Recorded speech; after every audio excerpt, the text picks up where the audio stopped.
Hello curious people, today I am here to help you. I know you are using this video to help you fall asleep. So before you like this video and subscribe to the channel, tell me where you are from and what time you are watching. Make yourself comfortable now. I stepped into the stories. Aman allowed me to keep some extra paper today. He demanded I draw a picture of Neil Armstrong and him on the moon together. He says if it's not good, he's going to gouge out my eyes. He probably didn't mean it. At least, the 8-year-old part of him didn't. But that ancient thing sharing his skin like an ill-fitting suit, that part never makes empty threats. The drawing's finished now. I have maybe 2 hours before he slips away before school, and those small feet pad down the concrete steps. 2 hours to write this, to fold it small, and slip it behind the loose brick near my cot. 2 hours to explain why I know with absolute certainty that one day Aman will kill me. I'll begin at the start, shall I? Aman joined my 3rd grade class halfway through the school year. I had been taken aside by Misha, the admissions officer, the previous day. A young boy will be joining your class tomorrow, she told me in hushed tones after ushering me into an empty hallway. There's a few things you should know. The few things turned out to be a nightmare dressed as a police report. 3 months ago, a barefoot child had been caught ransacking the quiet, dull service station, cramming potato chips into his mouth with mechanical desperation. He was rail-thin, fever-hot, but ghost-pale, his face hollow where baby fat should have been. A service station attendant had to stop him from ripping open potato chip bags at will, cramming his face with Funyuns until his cheeks were bulging. The police were called, who spent the better part of 3 hours trying to get Aman to talk. No dice. Aman doesn't talk unless he wants to. It was an elderly woman who finally identified him. She'd seen him in the park with his mother, always after dark, always alone. Her voice shook as she gave the address, and she never once looked at the boy, not once. I live on the same street, the lady explained tremulously. 8 Sycamore Circuit, behind the caravan park. The police bought him an ice cream, which melted untouched in his grip, and drove him to 8 Sycamore Circuit. The house was a dying Georgian, its weatherboards showing through peeling paint like exposed bone. Drought-killed grass hosted a graveyard of mud-caked toys and garbage. Now, quiet Dell's no stranger to poverty, and these officers had returned plenty of children to less than ideal homes. The foster system was overwhelmed, and the few available families had reputations that made even condemned houses look appealing. So they stuck around and knocked for longer than they otherwise might have, and one constable skirted around the back of the house to peer through the kitchen window. That's when they found Iman's mother, Miss Hutton, dead, Misha explained, trying her best to look somber, but unable to hide that small-town thrill at the opportunity to gossip. Halfway out the kitchen, like she'd been running from something. I've met her before, you know. Quiet, tiny little thing. Anyway, she was all smashed up. Chest opened right up, rib cage wide open. All her guts pulled out but still attached. And this is the sick part. She was missing her heart. Maybe she picked up on the fact I was finding the relish in her voice distasteful, because Misha quickly added, "Anyway, it's been a few months, and they reckon he's stable enough to join the other students. He's a bit quiet, I'm sure you can imagine. Maybe sit him up the back." On his first day, Aman wore a second-hand uniform that hung off him like a deflated balloon. He had this strange way of walking. His head remained completely level, and glided more than walked. When I introduced him to the class, 23 pairs of eyes fixed on him with the intense curiosity only 3rd graders can muster. Aman stared back, unblinking, until one by one the children looked away. By recess, they were already whispering. Lily Martinez told me Aman had stood perfectly still for the entire break, watching them play. He was counting, she said, tugging at her braids. Every time someone touched someone else, like tag or high fives, he was keeping score. Tommy Reeves swore Aman had followed him to the bathroom, standing outside the stall, breathing so quietly Tommy thought he'd left. until he opened the door to find Eamon inches from his face. But I'd seen this before. My little brother Lucas had been different too, brilliant but unable to grasp the invisible rules that govern childhood friendships. I'd watched him stand alone at recess, memorizing playground patterns instead of joining in. The other kids had called him creepy too. So when I caught Eamon lingering after art class, studying my demonstration porcupine with its popsicle stick quills and crayon details, I saw an opportunity. His focus was intense, head tilted at an odd angle as he traced each line with his eyes. "Would you like to show me what you drew, Eamon?" He turned to me with that unnervingly steady gaze. After a long moment, he retrieved his paper from his desk, holding it out with both hands like an offering. The drawing made my throat close up. Dark circles peppered the page like open wounds, each one meticulously shaded. They looked less like holes and more like mouths, descending into somewhere lightless. Between them, twisted figures writhed in positions that shouldn't have been possible. In the center, a small figure was bound in heavy chains. "Who is this?" I asked, though I knew the answer. "Me," said Eamon. His dark eyes bore into me, as though measuring my reaction. "Why did you draw yourself like this?" I asked, fighting to keep my voice steady. "Because that's what Mom did," he replied. "Oh, Eamon, that's horrible," I said. I was no better than Misha. Curiosity bubbled on my tongue. "Do you know why she did this? To keep the wicked in." My heart broke for him. Here was a traumatized child, acting out through art the horrors he'd endured. I knelt down to his level and took his hands in my own. I remembered jerking slightly at how hot his palms were, like he'd been warming them in front of a fire. "I know," I told him quietly, "that you had a tough time before you came here. But I want you to know it wasn't your fault, okay? And as long as I'm here, you'll always have a friend you can talk to." Then Amon's arms wrapped around my waist with crushing force. His face pressed into my stomach, and I felt him inhale deeply, like he was trying to memorize my scent. He hung on too long, too tight, like he was trying to emulate an embrace he'd never actually experienced. I remember thinking he was an odd kid at that moment, but a kid nonetheless, and my heart ached for him. Should have thrown him out the goddamn window. "You're not like her," he whispered into my shirt. "You're good. You'll be better." I patted his head awkwardly, trying to ignore how his fingers dug into my back, like he was afraid I'd disappear. When he finally let go, 10 perfect bruises were forming on my skin. The first incident happened during spelling bee practice. Sarah Chen had just correctly spelled necessary, and I gave her a stamp on the back of her hand as a little reward. I didn't notice Amon's reaction. Not then. But during recess, Sarah came to me absolutely hysterical, friends surrounding her with wide eyes and pale faces. She'd wrapped a scarf around her hand, the blood-staining cornflower blue cotton a deep purple. After enough coaxing, she agreed to show me. All my insides froze. "He said I had to get it off," she hiccuped. So he held my hand against the brick wall and kept scrubbing until the star was gone. When I confronted him, Eamon just stared at me with those unnervingly steady eyes. "Then why did you give it?" he asked, "if you knew it would upset me." He was suspended for 3 days, but he'd had a brutal upbringing.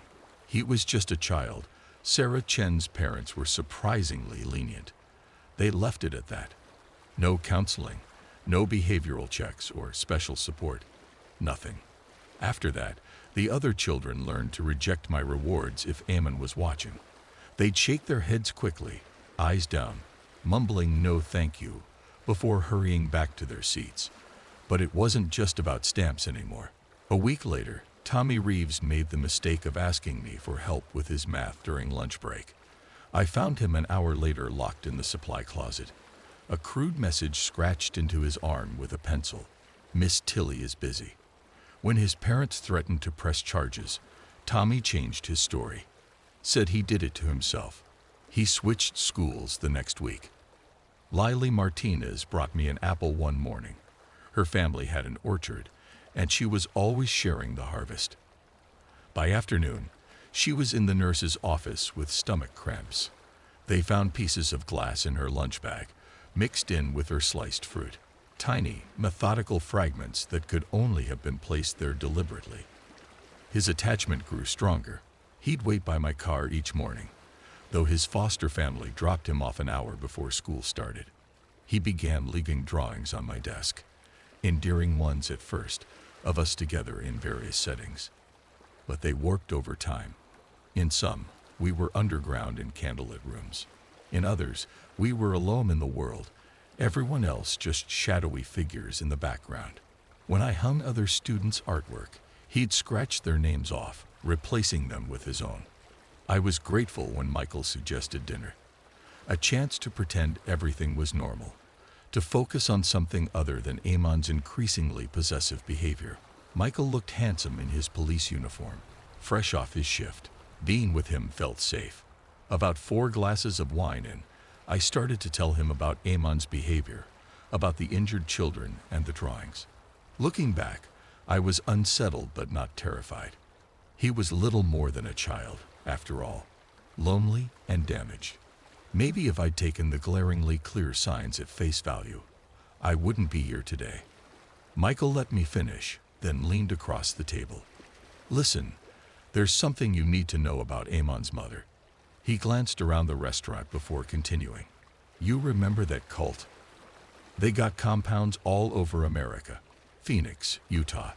Hell, just down the road in Driftwood. The Brides of Christendom, I said immediately. Of course I knew. They were notorious.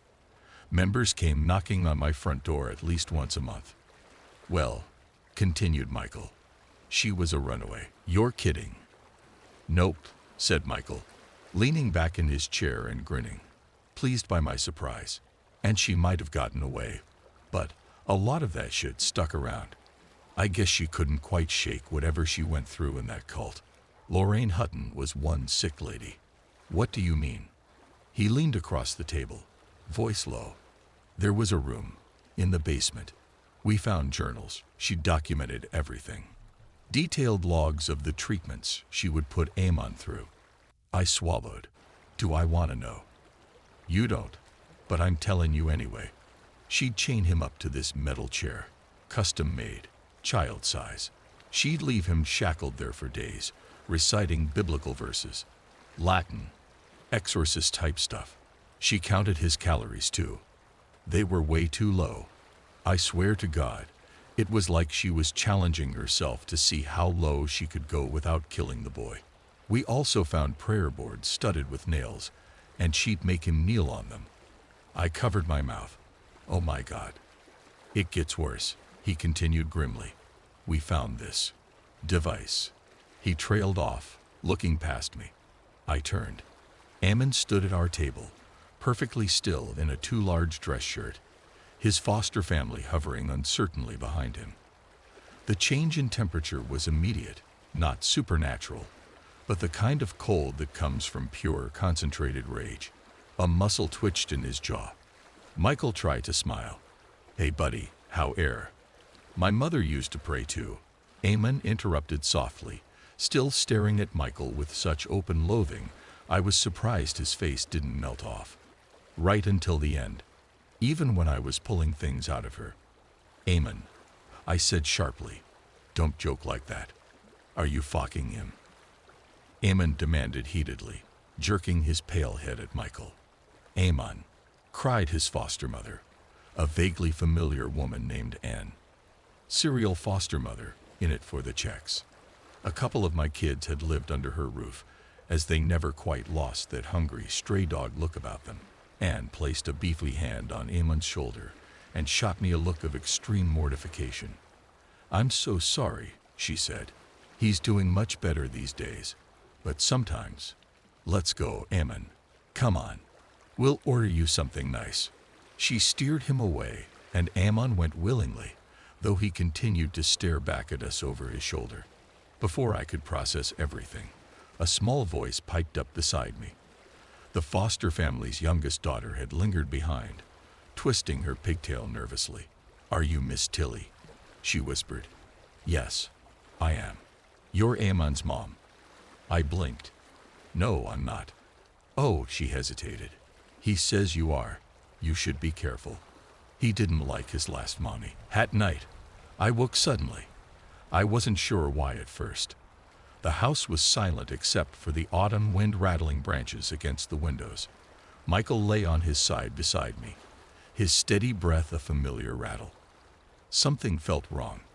You know that feeling when your hindbrain recognizes danger before your conscious mind catches up. That primal instinct that makes your skin prickle and your mouth go dry. I lay there in the dark, debating whether to wake Michael. Told myself I was being ridiculous. I was on edge. Then I thought I heard footsteps. Now, our old Victorian house was infamous for its eerie creaks and groans. It was like living inside the intestinal tract of some great creature. I'd been living there so long, my palms no longer welled with sweat, and my mind didn't automatically jump to dark shadows in corners and eyeless women hiding under my bed. But those steps sounded so clear. Being crazy, I told myself. The stairs creaked as I made my way downstairs, my bare feet silent on the hardwood. Each step felt like a mile. The living room was bathed in strange shadows from the streetlight outside, making familiar furniture look twisted and foreign. Wind howled through the ancient ventilation system, creating sounds almost like whispers.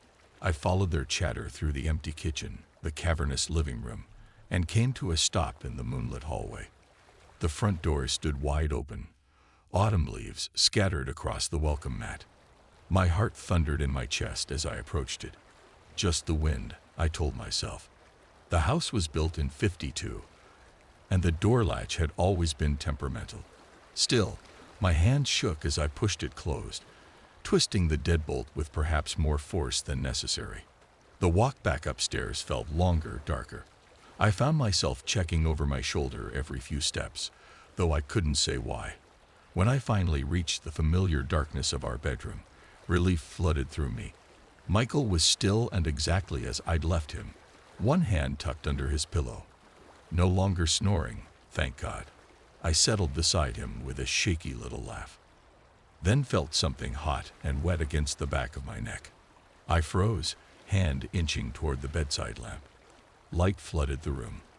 I screamed. The sheets were soaked crimson, spreading outward from Michael's chest like a blooming flower. Where his sternum should have been was a ragged cavity, hollow and dark. And there, sitting on my pillowcase, still warm and dripping, was his heart. Beneath my guttural screams, I heard Admission Officer Mish's voice like a distant echo in my head. And this is the sick part, she told me. She was missing her heart. I spent that night in the police station, Michael's blood drying in the creases of my hands, my clothes, under my fingernails. They'd given up trying to get me to change out of my nightgown. My voice was hoarse from screaming, but I couldn't stop talking, couldn't stop trying to make them understand. "You don't understand," I kept saying, rocking back and forth. "You didn't see him with the other children. The things he'd do when someone got too close to me." The detective shook his head. "Miss Tilly, the damage done to your husband's body. It was extensive, brutal. We're talking about injuries that would require significant physical strength. No child could have. No matter what I said, I could not convince them." Michael's murder remains unsolved to this day. 2 months passed in a haze of police interviews and sleepless nights.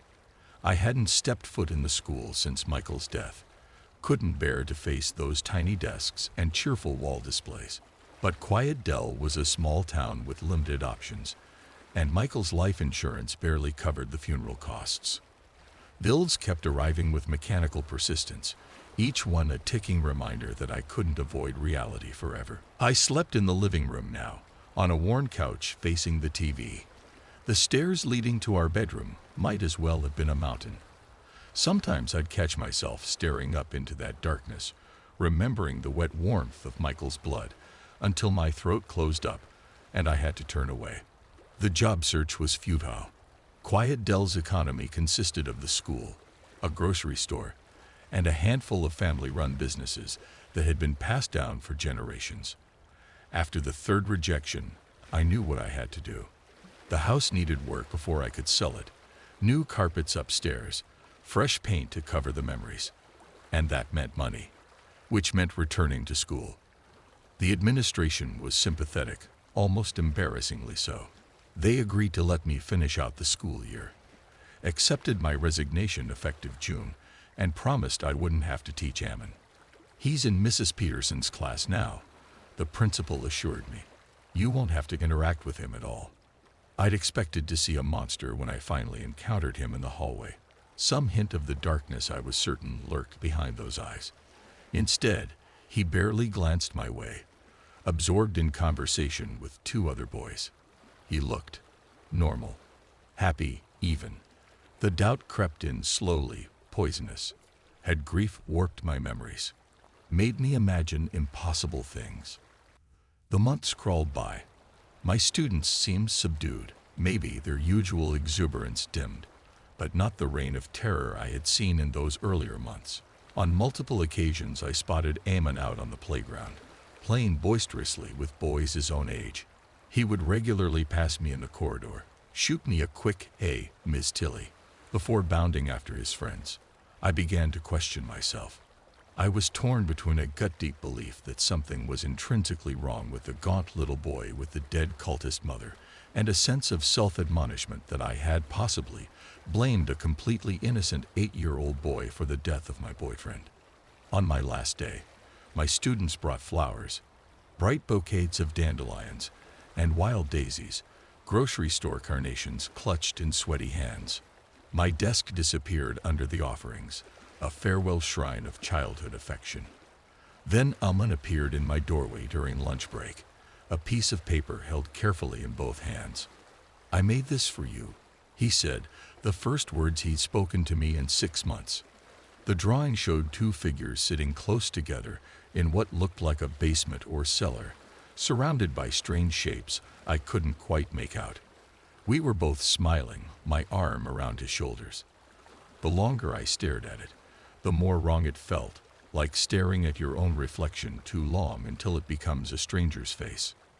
"Thank you, Ammon," I said, as a parting offering. Whatever. I was leaving Quiet Dell, and I was never looking back. The moving company had come the previous day. The house had sold quickly, below market value, but I didn't care.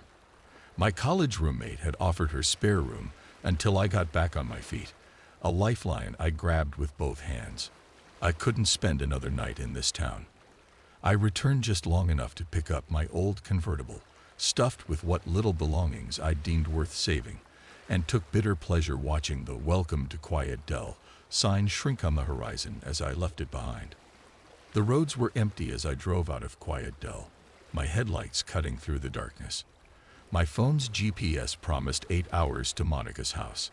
I could make it by sunrise if I pushed through. The trees pressed close to the road, their shadows making strange patterns in the high beams. Then a small figure stepped into the road, and my world turned sideways. I yanked the wheel hard, tires screaming against asphalt. The world spun in lazy circles through my windshield. Trees, road, sky, trees again, before ending in a violent crunch of metal and glass. Pain bloomed across my chest where the seatbelt caught me, and something warm trickled down my face. Through the spider web of my shattered windshield, I saw him approaching. The headlights caught his small frame, casting long shadows behind him that seemed to writhe and twist with each step. My head was spinning, vision blurring at the edges, but I could see his smile clearly, too wide, too knowing. He appeared at my window, pressing one small hand against the cracked glass. The shadows behind him grew darker, larger, consuming the weak light of my ruined headlights. "It's okay, Miss Tilly," he whispered, his breath fogging the glass. "We're going to be a family now." The darkness swallowed me whole. I came to with the taste of copper in my mouth and cold cement against my cheek. The room was large, windowless, filled with shapes that resolved slowly into terrible clarity. Chains hanging from ceiling hooks, tables with restraints, things I couldn't name but whose purpose was written in their sharp edges and cruel curves. A child's drawing come to life. "You're awake." Amon's voice, bright with genuine joy. He knelt beside me, reaching out to brush hair from my face with gentle fingers. I was worried I'd hurt you too badly, but I was careful. I've gotten better at being careful. Why? My voice cracked on the word. Because you're going to be my new mom, he said, as if it were obvious.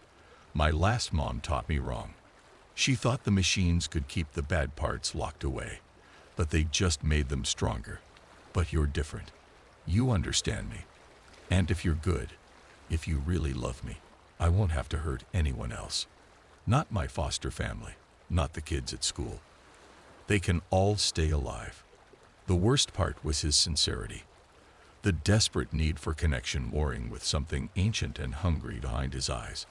I thought of Michael's chest, torn open like paper, of Miss Hutton's missing heart, of all the small cruelties I'd witnessed and dismissed. Of course I'll be your mom, I whispered, and watched his face light up with terrible joy. Our days fell into a routine.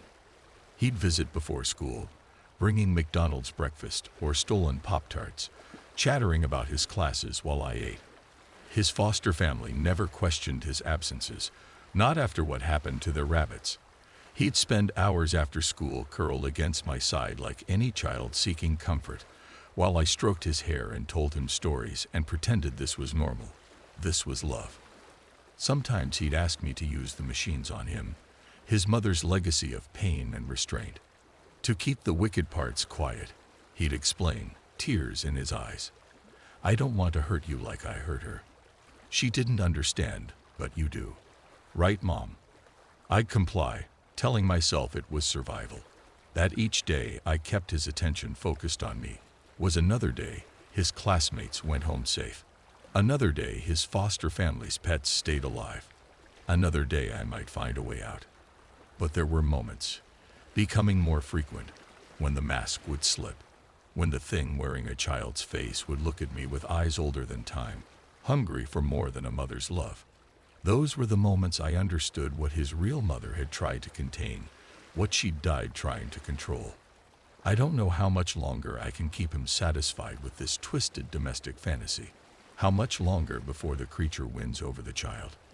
I'm writing this down so someone will understand, will know what to look for if, when, I disappear like his mother did. Because Amon is still growing, and his appetite grows with him. And you want to know the really worrying part.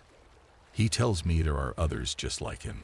I am the sole remaining employee of an abandoned water park. The summer I got a job here, I was 17, and it was a good year. Ellen Ditzworth used to work the hot dog stand, and we'd sneak cigarettes under the beams of the Dragon Slayer ride, cringing and giggling as the cars went overhead, dripping water all over us, wet hands and damp cigarettes. But it was near her station, and I think she found it funny to get splashed. It was out of the way too. It was always quiet and cool down there, even in the summer heat.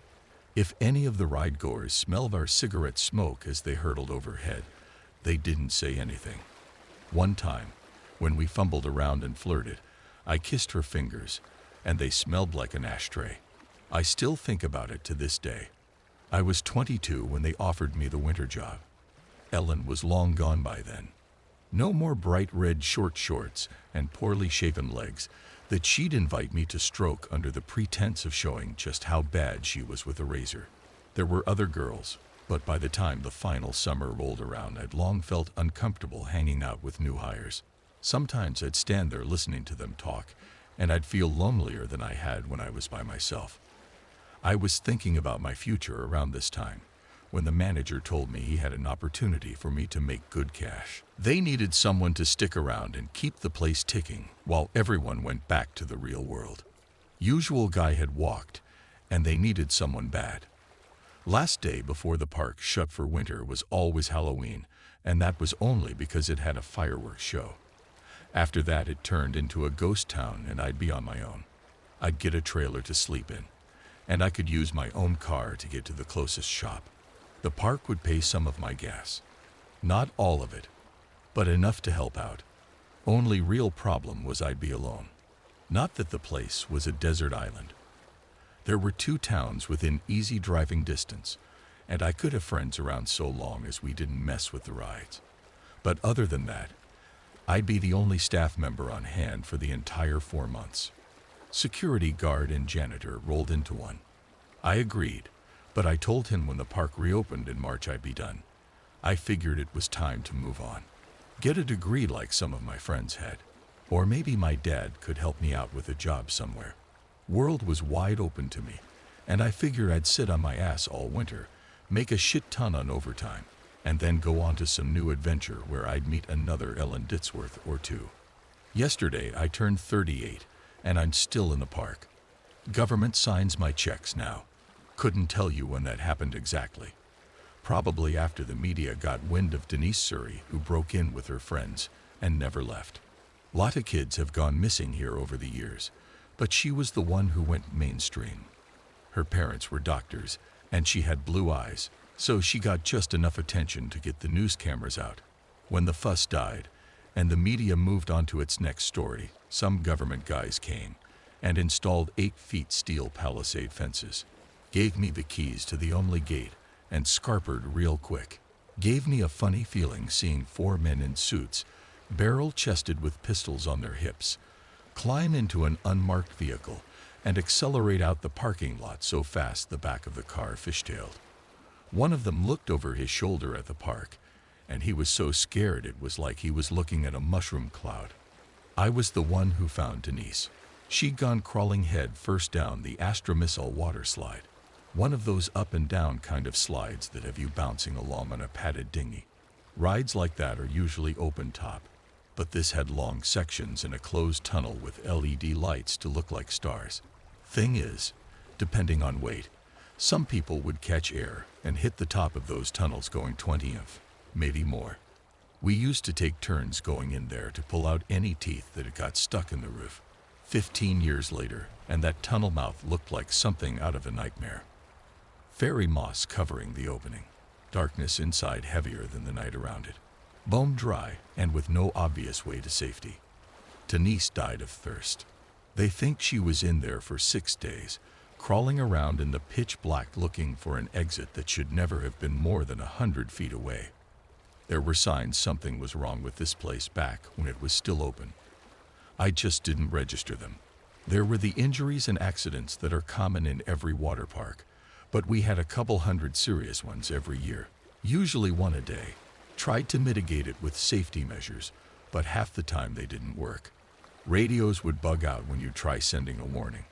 Repair guys would get lost, calling up angry saying the road just kept going right forever, and they'd had enough of this shit. Out of order signs would go missing.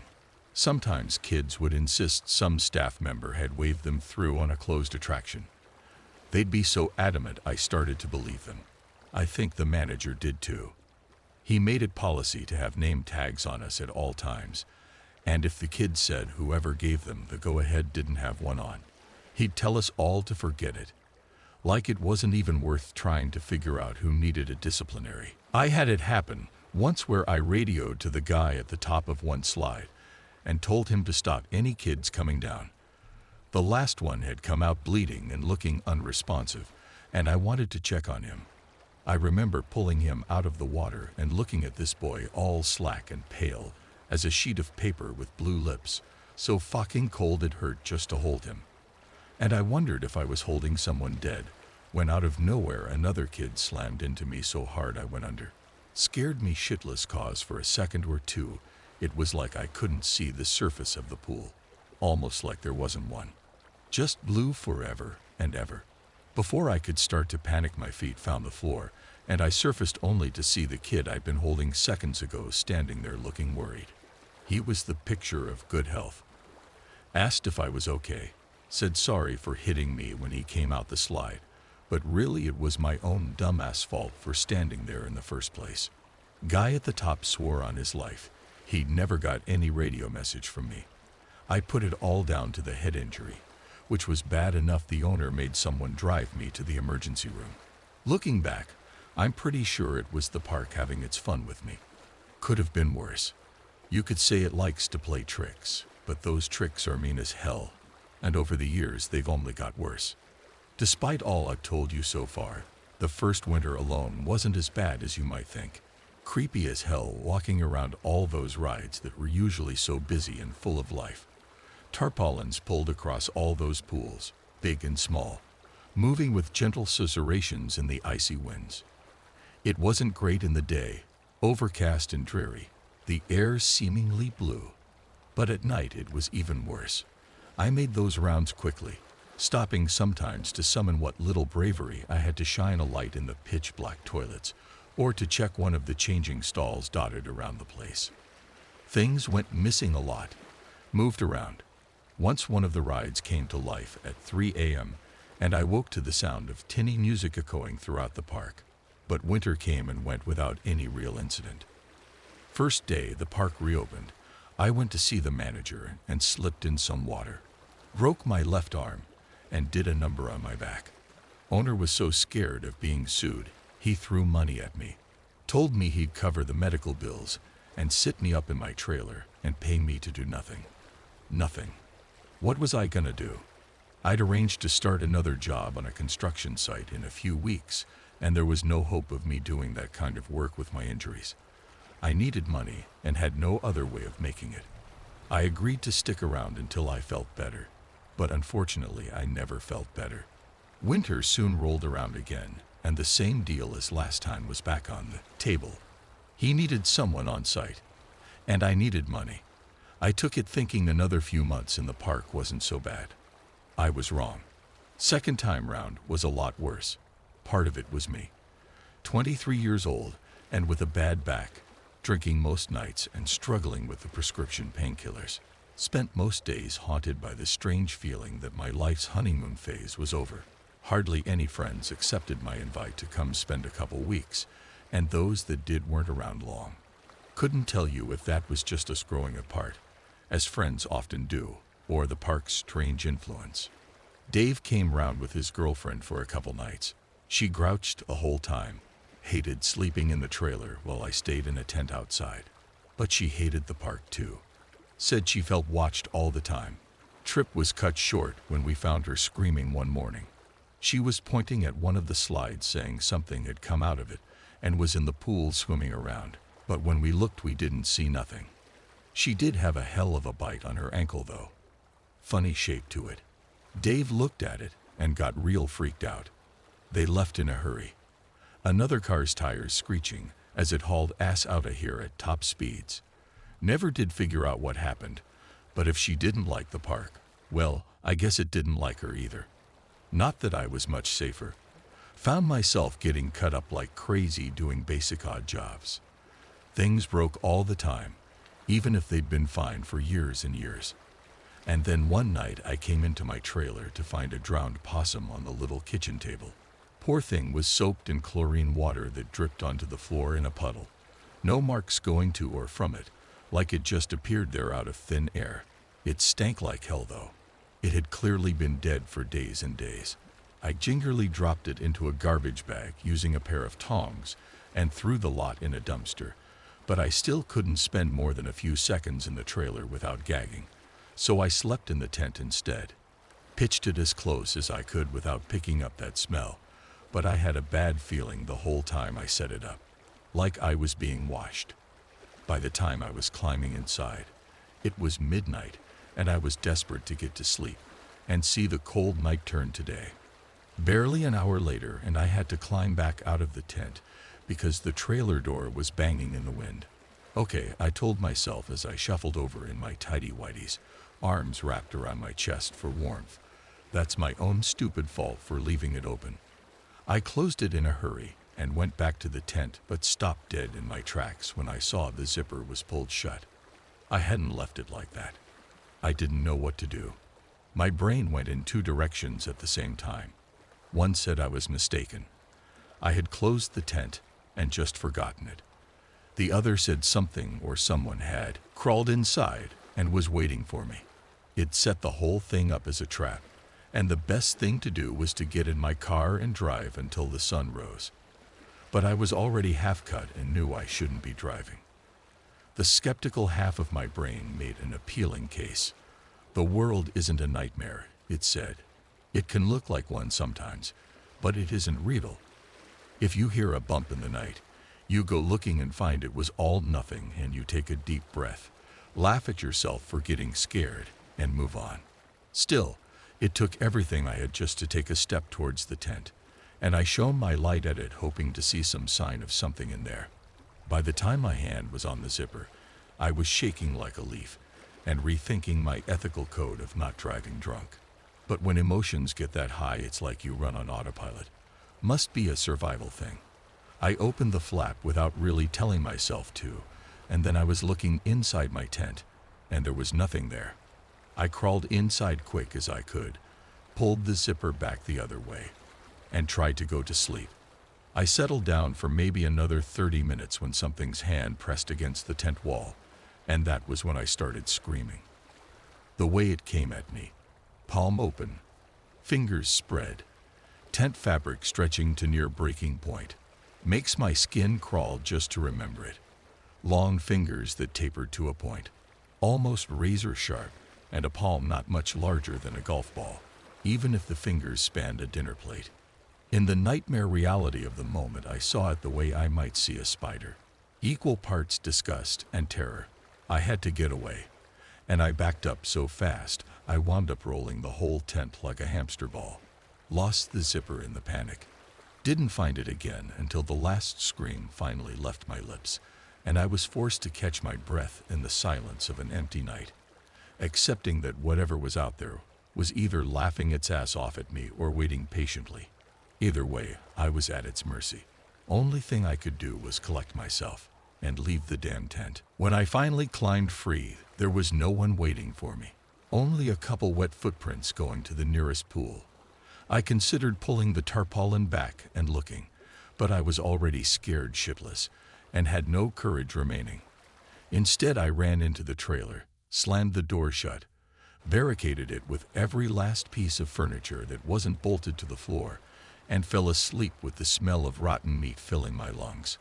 Come morning, I was thankful for the sunlight and the feeling that last night's events were just a dream. After that, I locked my trailer door every night, and I never slept in that tent again. No more possums, but it isn't uncommon for me to find scratches and dents in my door each morning. Nothing serious, but looks to me like the probing of a curious animal. Couple days later, something locked me in the boys' bathroom near the east end of the park. I'd only gone in cause one of the faucets was running. I just turned it off when the door slammed shut, and I couldn't get it open again. Had to kick the lock out, which isn't an easy thing to do. First kick, I nearly broke my ankle. Second time hurt just as bad, and I had to take a breather to cope with the pain. Found myself pacing and occasionally stopping to listen for any sign of someone waiting for me outside. Someone I could shout at, blame it all on. Anything to keep the anger churning and not let it turn to fear. It was a full hour before I got panicked enough to give it my all, and finally broke the lock. Burst into the cold air all red-faced and flustered, and found the park silent as a graveyard. Just those tarpaulins waving gently in the breeze. I learned some important lessons that winter. If you feel watched, feel like you're walking into a situation someone planned, it's because you are. When the park reopened, I was out of there without a moment's hesitation. Finally got that job on a construction site, and it lasted all of 3 weeks before I hurt my back again. Spent the rest of the summer laid up on my dad's sofa drinking and watching daytime TV. Got a call off the manager around August, and he told me it had been a bad summer. Not only had the cops been sniffing around like crazy cause some poor kid went missing in the area, but they'd had twice as many injuries as before. Said he'd just spent the day in court hearing testimony from the parents of some kid who'd never walk or feed himself again after he hit his head on one of the rides. He sounded pretty beat up about it. He wasn't the best boss, but it wasn't like we worked for Mr. Burns either. Poor guy was way out of his depth.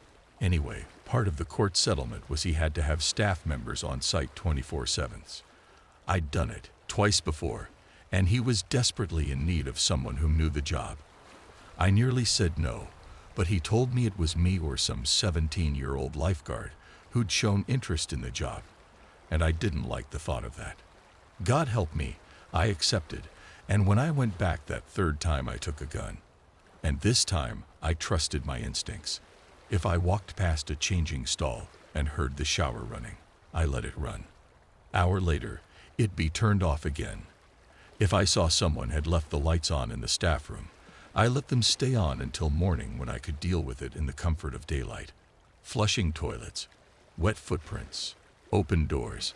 I learned to stop sweating the little things, and 9 times out of 10, they went away on their own. Pretty soon I found myself laughing at them. A big fat wallet sitting in the middle of a solitary lounger that had been dragged into the moonlight. A phone ringing from somewhere in the depths of a maintenance hatch. Those kinds of crude tricks weren't going to work on me, I decided. Thought I had it all figured out, and there was nothing left for that place to show me. And then the park ate a drifter. Or something did anyway. Did it right in front of me too. I'd found the guy sleeping in one of the brick and mortar bathrooms. We gotta keep those things warm enough to stop the pipes bursting, so I guess they make decent enough shelter. He was an agitated old fuck. Called me all sorts as I told him to clear off. He didn't make for the main exit though. Wasn't like he parked a car in the lot, was it? Instead, he just made a beeline for the nearby hills. No fences in that part of the park back then, only open fields moving into woodland. His plan was to just walk into the wilderness in the middle of winter, and I wondered if I was actually marching some guy to a cold death. I remember looking at his shoes and seeing the backs of his heels exposed, and I realized I couldn't let him do that. Snow was due to fall that night, and I knew it was gonna get real bad out there. "Hey," I cried out while slowing to a stop. "Look, man, it's late, I'm sure." My words died out. I didn't really know what to say when he turned to face me. He was angry and tired, and I knew he wasn't ever really gonna be thankful for some randomer's charity, but that didn't mean I shouldn't try. For a moment, the only sound was the tarpaulin of the large pool to our right. Was just about to cough up some more words when his feet went sideways, his body rotated around his center of mass, and the next part of him to touch solid ground was his head. It made a noise that makes my teeth ache just to think about. A percussive, almost musical note that really shouldn't be made by a human skull. The blood that sprayed across the tiles reminded me of when I'd go paintballing with my friends. I remember looking down at it and noticing a couple loose teeth. Strange feeling. For a few seconds, everything turned to a kind of white noise as ancient instincts rooted me to the spot with fear. Paralyzed me. Million thoughts went through my head. The guy was dead. Something had taken him.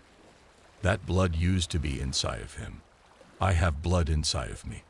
Does my blood look like that? These thoughts were like the sparks that fly off a loose electrical wire, but I was stuck mired in them until the whistling in my ears faded and I heard something being dragged across the floor. The guy hadn't even gone that far. He'd flown about 8 feet and landed just on the edge of the pool. His legs were in the water, hidden behind the tarpaulin, and only his top half was on dry land. His head was a ruin of blood and matted hair, but he still managed to look at me for just a moment before he slid the rest of the way below the water with a quiet splunk. The realization he was alive kicked my ass into my gear, and I ran over to the circuit box and hit the button that pulls back the pool cover. Machine ran loud as it drew the blue heavy sheet back across the water. Felt like eternity waiting for it.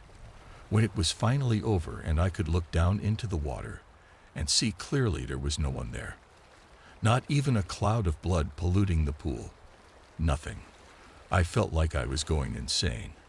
And I even looked over and double-checked that the guy's plastic bag was still where he'd dropped it, just so I could be sure I hadn't made the entire thing up. I really didn't know what to do.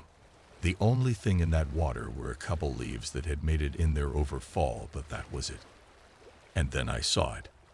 I can't explain it easily. It was a sudden overlap of realities, a bit like the hollow cube illusion, where it can be two things at once. Without ever taking my eyes off it, that pool became every deep body of water I'd ever seen. All of them, all at once. It was every calm and glassy ocean surface with rays of diffused light leading into unseen depths, every lake with murky kelp fingers reaching up out of the dark, Every flooded basement with black and brackish water.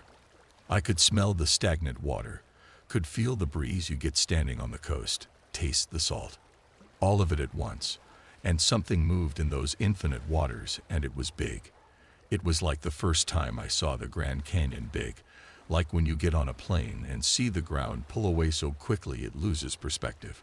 Whatever was down there was coming right at me, and I'm not ashamed to say I pissed my pants. An ocean full of stars was down there, and the thing swimming towards me had a body that obscured entire nebula. I felt vertigo come over me, and I backed away and I slipped in the blood, and then I woke up a few hours later and started screaming. I had to clean up in the morning, and I had to pull the tarpaulin back across. Machine only goes one way, so I had to do it with a pool stick, and it made me feel sick just to go near it. Every time I got close, I started to feel dizzy again. When I finally mustered the courage to look, there was the same old pool it had always been, but I'd never shake the feeling I had when I was looking down in it and saw teeth like tectonic plates. When summer rolled back round, I saw a bunch of kids in that pool and had to go be sick in a bush. The thought of them sharing space with that thing. Jesus.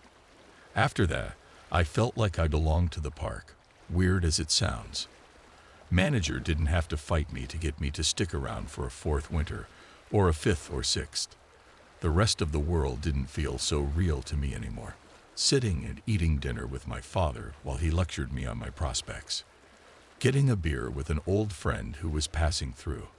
I felt like I'd gone into fucking space and seen the world was flat, and now I had to just come on back and pretend like I cared about whether my soda was diet or not. Not long after that, the park had its last ever summer.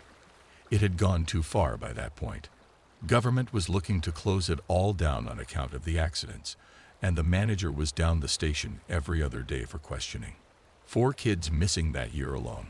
I found one of them folded up inside a pool filter, but didn't report it on account of not wanting the attention. The rest I don't know about. I was told I'd be paid another month or so after closure until a demolition crew came in, but no one ever arrived. Just me, this place, and a back that's getting worse with each new winter. I don't patrol at night anymore. Little by little, the park has become something unfamiliar to me. Grass growing up between old tiles. Pool water the color of cut grass and engine oil. Even in the day, you can see things moving around down there. And the smell of chlorine no longer fills the air.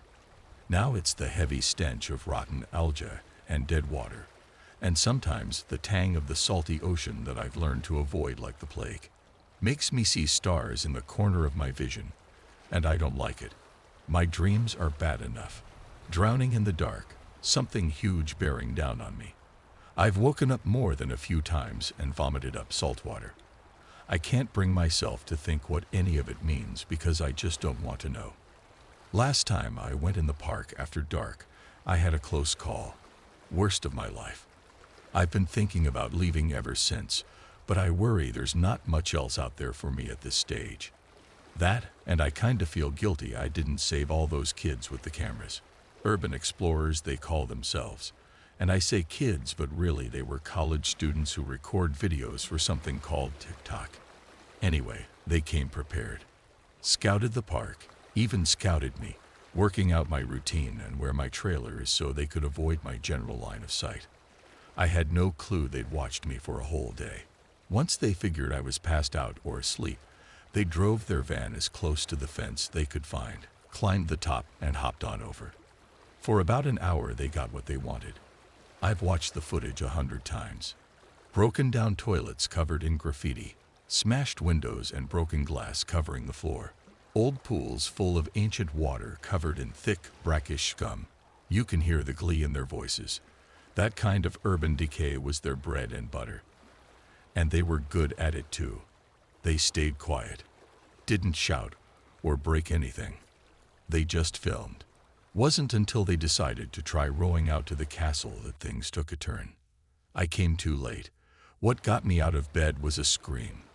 Maybe a few of them. It was blurry and I came to around 3 a.m. and still a little tipsy. my head foaming at the edges with a half-remembered dream of a hollow world filled with water.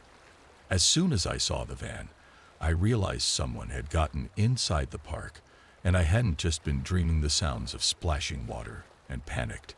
But by the time I went in there myself, the place was silent. I really didn't want to search it at night. I hadn't gone in there after dark for a few years, and infinitely deep. More than that, I guess it felt alien. Sounds stupid, but it really did feel like I wasn't on the same planet anymore. I don't know. That part might just be all in my head, but that's how it felt that night. I pushed myself just about as far as I was willing to go when I heard it. A rhythmic, hollow knocking. It was coming from one of the largest pools in the park. A shallow, kid-friendly one we called the castle because it had a giant jungle gym in the center. A kind of spaghetti mess of platforms and climbing bars and slides that the kids loved.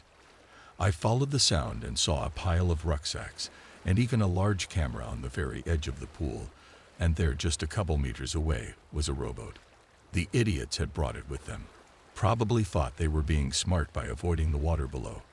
At least they'd tied it off so it was easy for me to pull back in. I gave it a cursory inspection, shivering at the mere thought of floating across that nightmare water in something so flimsy, and was ready to leave it until the morning when I heard a quiet splashing. Something had climbed out the water, and my heart dropped as I instinctively flicked the torchlight towards the sound of dripping water and saw a thin, shivering shape climb onto the lowest steps of the castle. It looked gray and sickly, and then it started whimpering, and I realized I was looking at a girl. College age, with stringy hair and an outfit that might have been colorful before she'd gone in the water, but now it was just the color of ash and moss. At a glance, she almost didn't look human anymore. She looked more like a starving animal, shell-shocked and shaking. I shouted out to her, but it was as if she couldn't hear me.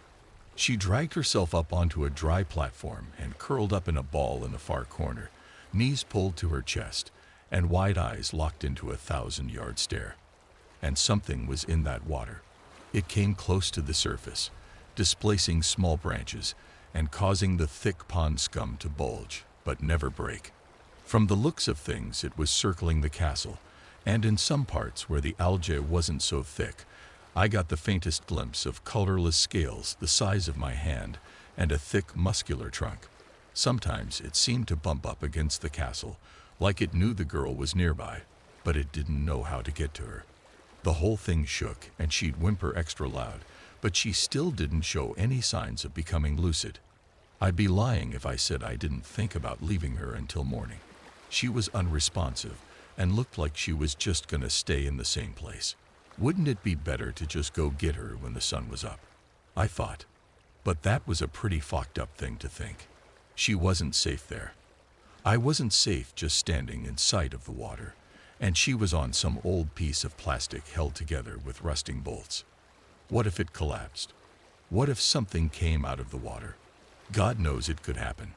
Something had touched my tent all those years ago. Who's to say it wouldn't walk on out to take her? At some point I made the decision. Don't know exactly what did it, but I think it was the sounds she was making. That and the knowledge she'd been in there. God knows what she'd seen. I had to have sympathy. She needed help, and I was the only one around who could give it. So once something deep inside me clicked, I knew I had to move quickly before the fear started to fuck with my head. I grabbed the rope and began to pull the boat towards me. I wasn't sure what would happen. Half expected something to breach the water like a hungry shark and swallow the boat whole, but instead whatever was circling the castle just slunk into the depths and stayed out of sight.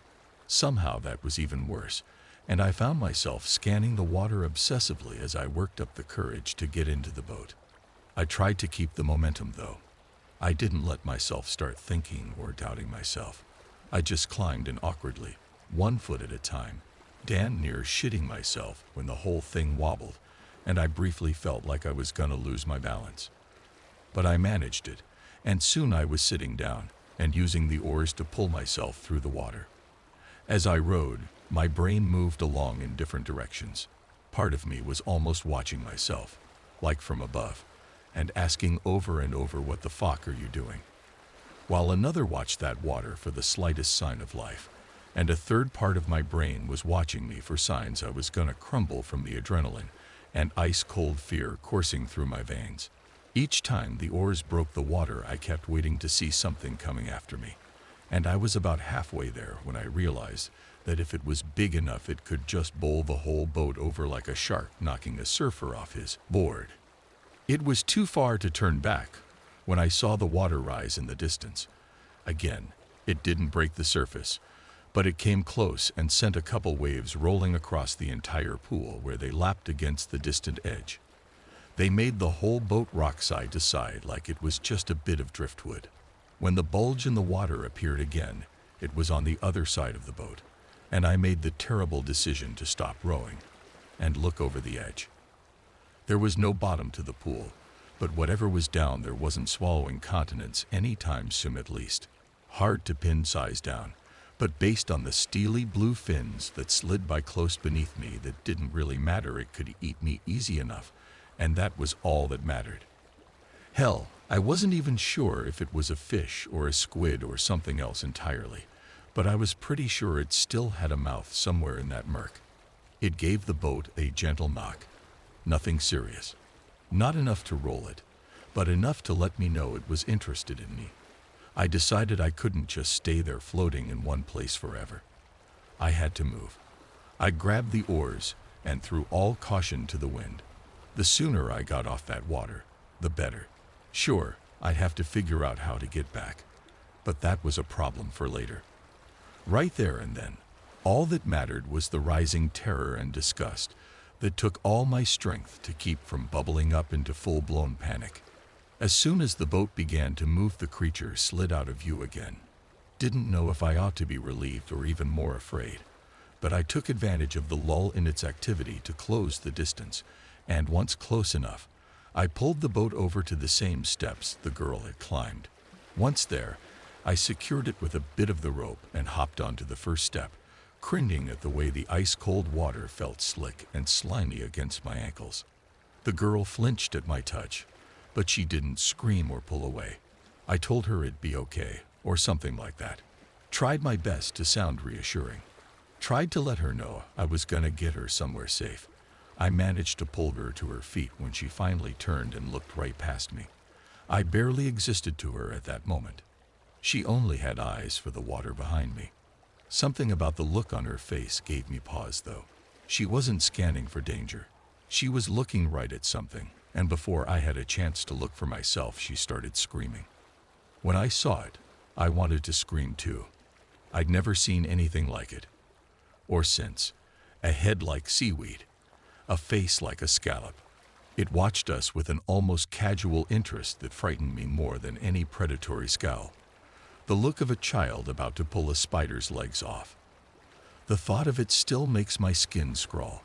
It was so still, so alien, I couldn't help but pause and wonder if I was looking at something real, or if it was just bad special effects. And yet the moment stretched on, until something in that unknowable mind made a decision, and the creature disappeared back beneath the water. I made a decision too, and I dragged the young woman to the nearby boat where she started to fight me the moment she saw it. Can't say I blame her. Last time she was on it, she nearly died, but there was no third option. It was stay and die, or take our chances getting to safety. Unfortunately, we had barely gotten within a meter of the thing when the whole boat was blown sky high with tremendous force. For a few seconds I stood there dumbstruck, the girl crying, and water falling from the sky like a momentary rainstorm. When the boat finally returned to Earth, it was a couple 100 meters away and hit dry land with a great crash. My stomach sank. How the hell were we gonna get off the castle now? Not a moment later, and the entire structure began to shake. By now the girl was close to hysterics, and I wasn't far behind. I took her hand and began to look for some high ground as that thing began to shake and batter the flimsy plastic supports that held the platform up.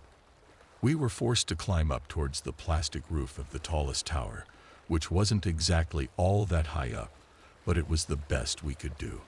The bars leading to it weren't easy to navigate, and at one point I slipped and fell backwards, striking my chin painfully and looking up to see the girl going ahead without me. For a moment I nearly gave up, but then there was the sound of something snapping, and the entire castle began to slide on one side. I looked down and saw black water rising up to meet me. The thought of sinking into that filth ignited something inside me, and I scrambled up the last few rungs and perched on top of the smooth plastic cover of the castle's highest turret. It was barely large enough for us both to sit on, but it was all we had. Looking back, I can't help but laugh. I make it sound like a great tower, but it was barely 12 feet off the ground. As soon as I was up there looking down, water quickly bubbling towards us, I realized just how badly we were fucked. We delayed our inevitable death by mere seconds at most. By the time the bright red piece of plastic we clung to hit the water, the castle had broken apart, so all its little pieces went floating in different directions. Ours was the last to go in, and it went down beneath our collective weight until the water reached our waists. And then it came back up, buoyant and hollow. It was no boat, but it came damn close. Paddle. I cried at the girl, and she did, and we pulled ourselves through the water to the nearest edge. Pretty soon the makeshift raft bumped up against the tiled wall, and we were dragging ourselves up onto dry land where she rolled onto her back. I continued to crawl for another few meters until I felt like I was far away enough from the water. Only once I felt safe, I let myself collapse and lay crying and laughing for what felt like hours. But the girl only cried. At first a whimper, then a sob, and then a howl. A painful, gut-wrenching scream that made my own joy wilt until I could do nothing except listen to the raw grief in her voice. When I sat up to see if she was okay, she was sitting upright and staring at the thing that was rising out of the water. Again, no malice. Not really. At least I don't think so. It'd be like looking for a recognizable expression on an oyster. But it did watch us calmly as it ate what I can only assume was one of her friends. A man, I think. Hard to remember details. He didn't cry, but he did look at us for help that we couldn't give. I'm not sure I could even tell you how it ate him, but it looked painful and slow. Reminiscent of a starfish, I think. At some point the girl passed out, and not long after so did I. I doubt she ever made a full recovery.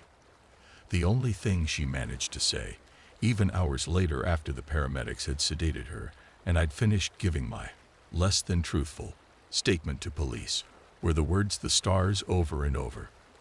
I think a lot about how changed I was when I first looked down into that water and saw the abyss below, but that poor girl was actually in it. She'd swam in those waters. Submerged. I don't even know how she came back from an ocean that doesn't have a surface, but she did, and somehow I don't think she'll ever be the same. But it's got me thinking about myself, about what I've lost to it. Jesus Christ, I'll be 40 before I know it. And what then? Just gonna wait here forever and ever. There's a number on the back of my paychecks, and I want to try calling it to find out more. Like, what would they do if I tried going somewhere else? Would they let me? Because it's gone. The days of Ellen Ditzworth are gone. The days of a good back and strong legs are gone. The person I was before I saw that drifter die is gone. Yesterday is gone. The past is a shared hallucination. Only the present is real. I need to get out of here before I lose more of myself. I'm never gonna understand this place. I realize that now. I can only accept that it exists and try to move on, which I should have done the day I saw those stars. Because there is an abyss, and it doesn't flow through time like we do. Doesn't occupy space like we do. But it's there, and it's full of gods the way a koi pond is full of fish. And I'm worried the more I think about it. The worse the park gets, and the closer I get to falling into waters that have no up or down, and which never ever end. In my dreams I am choking in the acidic bile of a creature that swallowed me whole. I'm worried that if I stay here much longer, I'll forget how to wake up. Be careful where you camp out in Australia. I've been pretty much all around Australia. Take my word for it. The best way to see this country is by car. There's just so many little hidden secrets and pockets of paradise you miss if you try to do it all by bus or train, or simply jetting between the major cities. My memories of road tripping Australia are for the most part positive.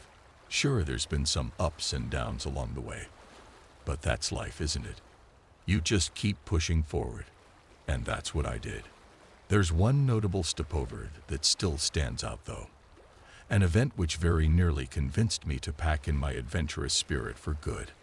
I'll recount this as best I can. It was sometime around late September, a few years ago now, and I was headed from Barrage Bay up to Narooma. It's a gorgeous coastal drive for the most part, aside from a little detour inland as you pass Wallaga Lake. The best part of road tripping is the impulsivity, especially when you're driving a fully equipped camper van like me. You can pull in just about anywhere for a break, as long as the area you're pulling up at isn't illegal for camping and whatnot. And so I did, as I came around the bending roads of that beautiful lakeside drive. I found a picture-perfect spot to camp out for the night. Remote, peaceful, just the way I liked it. I set up my camp, got a hot pot of coffee going, and kicked back in the deck chair soaking up the sun. I got there right on sunset, so it was absolutely ideal. September can be a little warmer, but in the early mornings and creeping into the evenings that time of year, you won't find better weather down under. I was gazing out over those crystal clear blue waters when I heard someone speak. Unguaranani. Needless to say, this startled me. There was no one around. Well, there certainly hadn't been a moment ago anyway. Unguaranani. Again. That same voice. That's when I realized there was no one around. I was hearing the voice in my head. Bloody hell, I must be out of it, I thought. It had been a long drive. Unguaranani. Louder this time, and sending shockwaves through my head. Every time it spoke out, it was like the kick of a bass drum reverberating from the inside out of my brain. It hurt. And this is when shit got real bizarre. 3 kids came tearing out from the bush, breaking the tree line right behind my camper. They were shouting at me and pointing to the road, screaming, "Go! Go! Leave now!" These kids were clearly indigenous. Don't get the wrong idea, I don't mean some stereotypical image of indigenous Australian tribes living deep in the bush. They were just some local kids from a nearby camp. They sure seemed to know something I didn't though, and it didn't sound good. I decided I'd best heed their advice. This, coupled with that weird voice, was giving me a bad feeling. I packed up my stuff and scrambled back inside my camper. I strapped into the driver's seat, turned the engine over and flicked on the high beams. As I did so, the yellow beams of light shot straight into the dark bushland ahead and illuminated something massive. It was huge. I shit you not, 12 feet at the bare minimum. It had an almost spider-like appearance. Its arms and legs stuck straight out to the sides. Its face was pale white. I'm sure you're familiar with the Slenderman, right? The face on this thing was like him, but with a nasty scowl, his eyes beady and shimmering red. And its body. It was just like this shadowy, glotty mass. In my head, the same voice from before, but it said nothing, just a low growl. Grrr. The kids start bashing and kicking my camper now, but not like they meant me harm or anything, like they were urging me to leave. They screamed something out at me, a word I'll never forget. Doolagal, doolagal, they shouted over and over. Again, that voice from before, but much louder this time, echoed through my head. Umgwar Anani. I watched as this thing slowly, yet deliberately, pivoted on its right foot, and then began walking sideways towards my car. No, really, it just kind of toppled from one stumpy leg to the other, blundering sideways toward my van. All the while, that pale white face was fixed on me, its angry expression contorting further and further as it got closer. That was it. I was out. I stepped on the pedal and floored it off down the highway. As I sped off down the road, I caught glimpses of this abomination in my rearview mirror, wobbling sideways, step by step down the highway, following my car. Thankfully, it did not appear capable of picking up the kind of speed necessary to close the gap, and I watched as it slowly disappeared into the darkness of the night. That was my first and last time to have ever witnessed anything in my travels I would call otherworldly. I did not need to look very far for answers as to what I bore witness to that dark September night. A simple search for a single word those kids shouted at me would turn up everything I needed to know. Dooligal. Straight out of Wikipedia. The dooligal is a large spider-like creature of aboriginal dreamings. It is said to have bright red eyes, and it stalks Mount Gulaga. It is said that on dark nights, one might catch a glimpse of him, walking sideways across the plains. Where I was camped was a straight shot south from Mount Gulaga. So it fits. Why this thing was down by the lakeside when he said to stalk the mountain, I don't know. Maybe he sees all this land surrounding the mountain as his territory. Maybe he was on the hunt. I don't know. This search did lead me to look into another phrase I heard that night. Those words which reverberated inside my mind over and over. This is of the Gooniyandi language, and it loosely translates into please, go. What I can't figure out is whether this voice in my head was the dooligal or something else. A protector spirit, perhaps. This dooligal thing, it did not appear to have my best interests in mind. No, more than that. Everything about its demeanor that night looked as though it meant me harm. The actions of the kids, too. They were frantically urging me to get out, like they knew if I stayed there, something bad was gonna happen. If it weren't for them, maybe it would have. But nah, I don't reckon it was the dooligal talking to me that night. He would have been quite happy to sneak right up on me.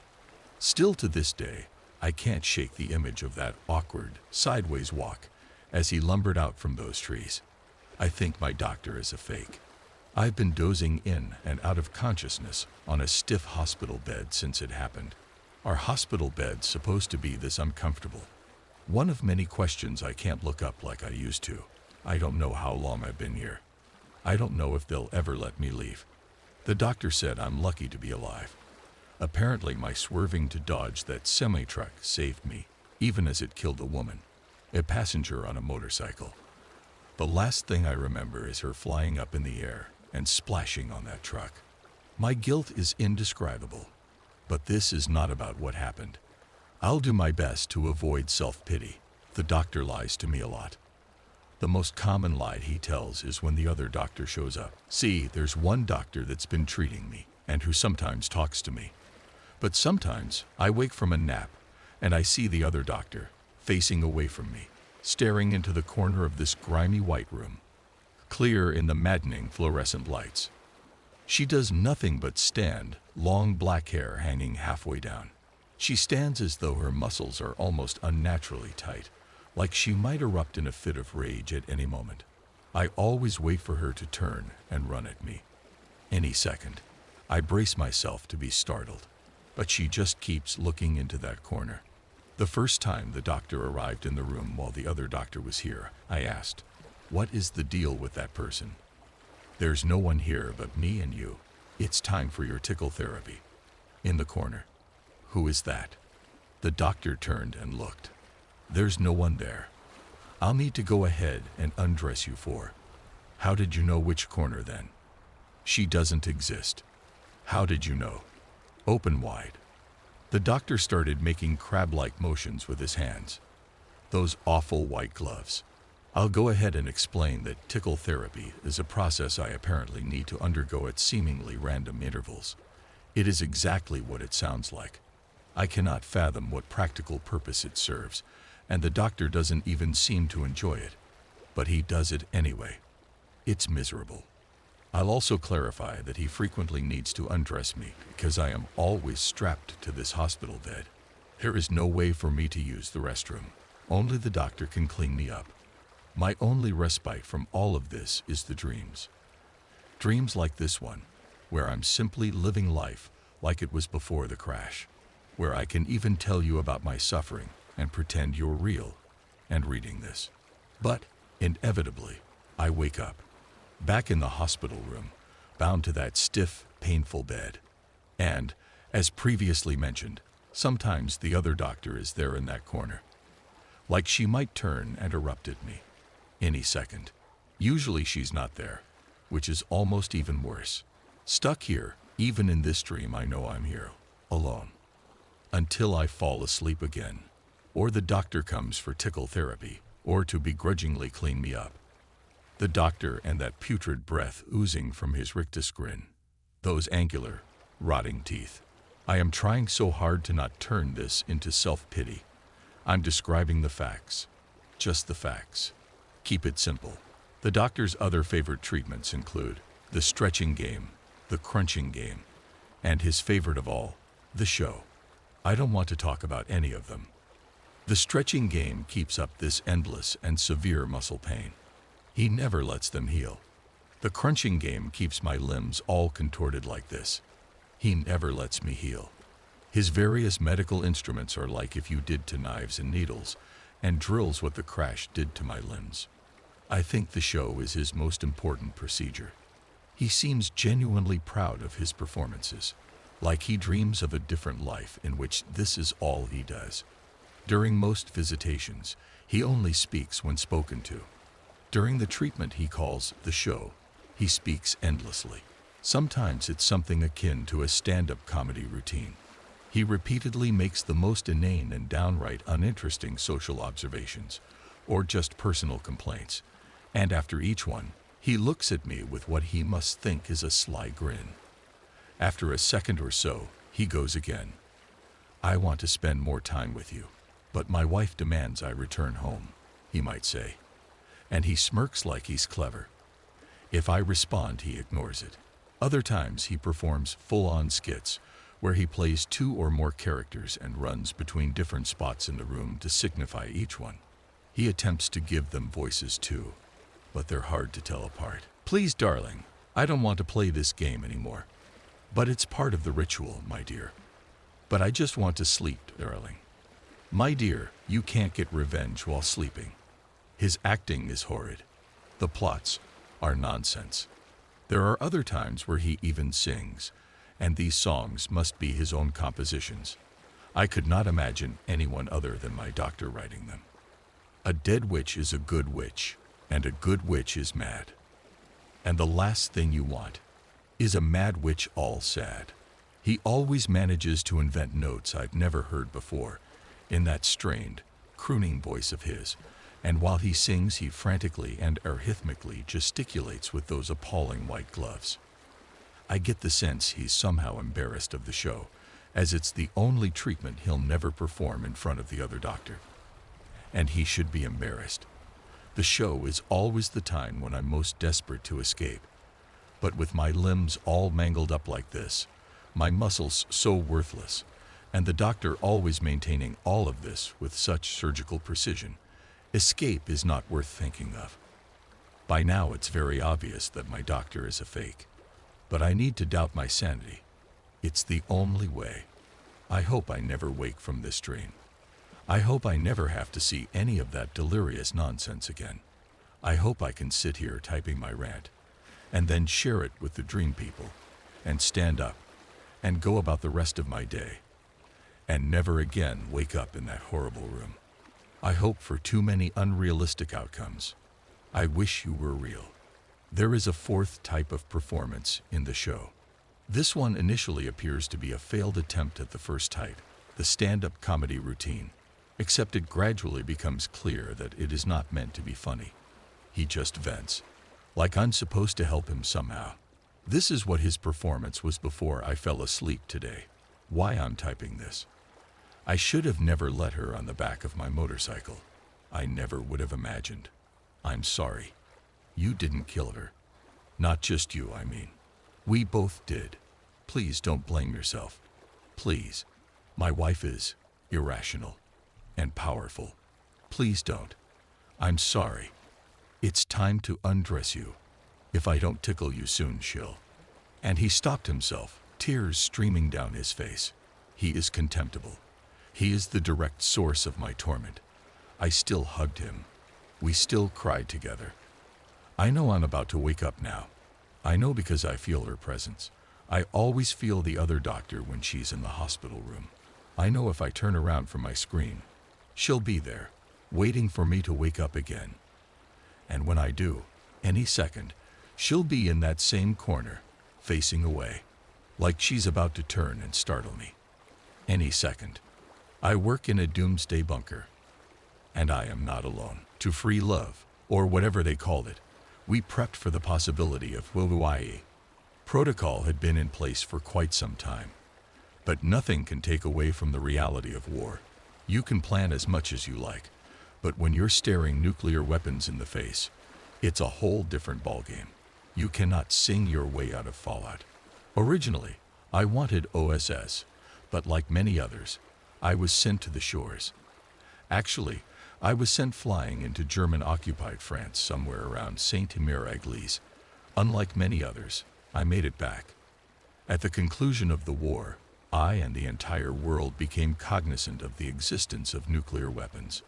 I joined the IR, the Bureau to You, in '61. Hilsman interviewed me personally. I quickly rose up the ranks, and with the help of some old friends, I was able to position myself as a point caller. From lowly George Sobel to First Lieutenant Sobel. If the WH gets the nod, we get the nod. Simple as that. We're direct to the source. If you're telling people that they are about to be vaporized 25 minutes after the bombs have dropped, you've failed. Knowing full well the Reds had the Tsar Bomba, we made a decision that across the East Coast, bunkers would be built and sold to the highest bidders. Call it an insurance program if you prefer, but we were basically selling a future to families with who could afford a future worth preserving. The call would come through a dedicated phone that each family had. They would have also purchased their tickets well in advance. They looked like the C ration cans that got us in '41. Cynically, these were not the best and brightest of America either. Most were finance, business, and property millionaires who managed to make some decent money during the war. If I had my way, veterans would have been first in line, but that was well above my pay grade at the Bureau. If you were a senior employee and worked on the crucial maintenance, provided high-level intelligence, or were on the committee, then you were assigned a room. As a result, I had a bunker room. I'm not married, have no direct family members, and no real life outside my job. As point caller, I lived beside Bunker 257, and I operated a basic job through my home. This all allowed me to fit in easily with the neighbors, albeit I was known to be shy. Importantly, it also allowed me to be ready to move at the drop of a hat. I fit the bill as point caller of B 257. Antsville could worry about themselves because we were made in the shade. Then it happened. On that fateful day, after getting the call to make the call, I made the call. I got a call from Shortmouth. I watched families pack their bags, move themselves towards the exit, and stare at the countdown timer for the reinforced bunker doors to open. While there was laughter, pats on the backs, and a few light-hearted jokes about a mandated vacation, they were worn and weary. I was still in my office, which overlooked the bunker door and entrance hall. The timer ticks to 0, and the doors do not budge. A new timer flashes up. 9 years. Well, 9 years minus 9 days. Smiles and laughter turned to shouts and screams. The radio was futile. No one was answering, no matter the constant shouting and screaming.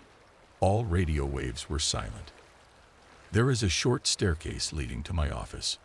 On the staircase, I placed furniture between them and me. Futile, but it gave me a small sense of control over the situation. The door is locked. I won't be able to tell you the rest of this story as I hear the rush of bodies towards my staircase. While I know that we do not have food for everyone here, I have just enough ammunition for the first few. Call me Bogart, but this is now me versus them.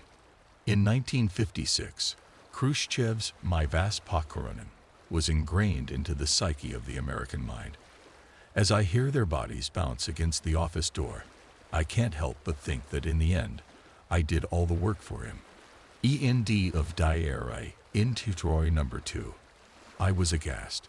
Not only were 25 people condemned, but his diary was clearly found. cataloged, and reviewed.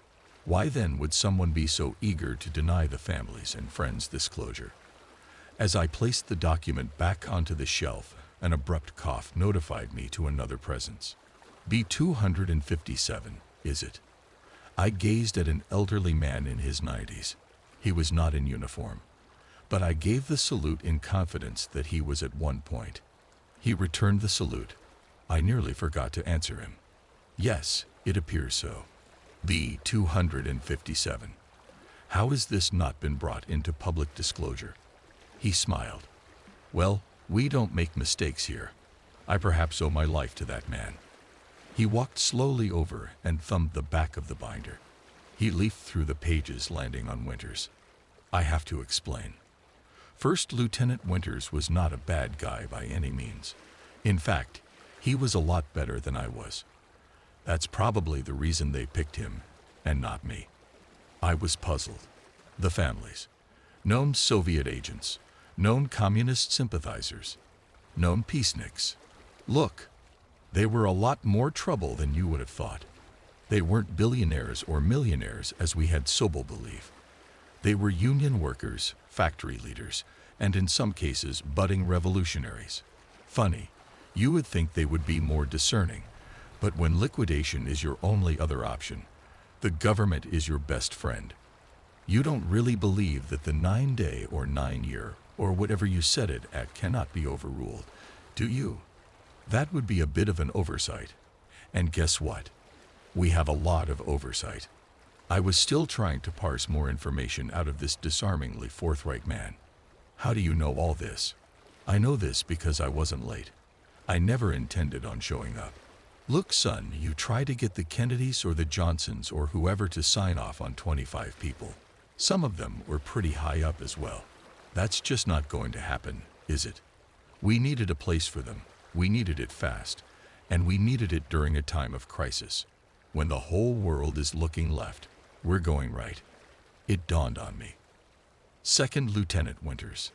That's major to you, son. With that he gave a wry wink. A wave of shock and anger swept over me. For almost 80 years, these people were sentenced to a bunker without a cause. Winters told me that the Bureau never made mistakes. Well, they might have done when they hired me. Look, here's the deal. He sighed. Food was meant to run out after 25 years. If I can do the math, so can you. Last month we received a message. How? Well, when we went to review all the bunkers, we reopened communication with each one. Obviously, most of them were empty, so nothing too surprising. But a few volunteers back in 1980 said they would do a stint. See how well the bunkers held up. We left bunker 258 alone because, frankly, it's already a grave. For a good 25 to 30 years, nothing, and then boom. He snapped his fingers. 3 words followed by 3 more. Not alone anymore. Send help. Priest. I was puzzled. Major Winter's eyes darkened. Another thing. Whatever is down there, it's big. We don't know much, but any attempt to make contact has sent our own men into a headspin. We have 3 off duty from PTSD just by listening to the radio. Honestly, we have no idea what's down there. The doors have been internally reset to open. Whoever is in there wants to get out. I knew the next question. Will you go, Norm? And with that, I went forward to see who or what was still alive in bunker 257. There's a light switch in my dead grandmother's house, but it doesn't control the lights. Don't turn on the light. In the basement. Those were my grandmother's last words to me, said solemnly, with abject terror in her eyes. I was 9 years old. She seemed like a decrepit monster to me then, a nearly toothless, broken skeleton wrapped in weathered skin, possessing thickly hideous knuckles that cracked whenever she moved her long, pale fingers. My dad inherited her house after she died. There was seemingly nothing special about it, just an old brick house in a once wealthy neighborhood. You know, she tried burning this place down. My dad told me one day. Apparently it just didn't take. She never did try selling it though. When we moved in, the door to the basement was boarded up. Odd, but not alarming. We left it alone for a while, busy with other things. But eventually Dad decided he needed to go down and take a look. After prying away the boards, he opened the door, which whined, letting in a musty smell and darkness, and carefully descended. "Grandma said not to turn on the light," I said. "Not a problem," he responded from somewhere unseen below. "There's apparently only one, and the switch doesn't work." I heard him flip it. On, off, on, off, on. "What's down there?" I asked. I saw the cold light of the LED flashlight he turned on. Nothing, really. A few minutes later he came back up, shut the door, and ordered pizza. "Not sure why she bothered boarding it up," he said, chewing on a slice. "No reason for us to go down there, though. Maybe if we ever run out of storage space." And so we left the basement alone. Again.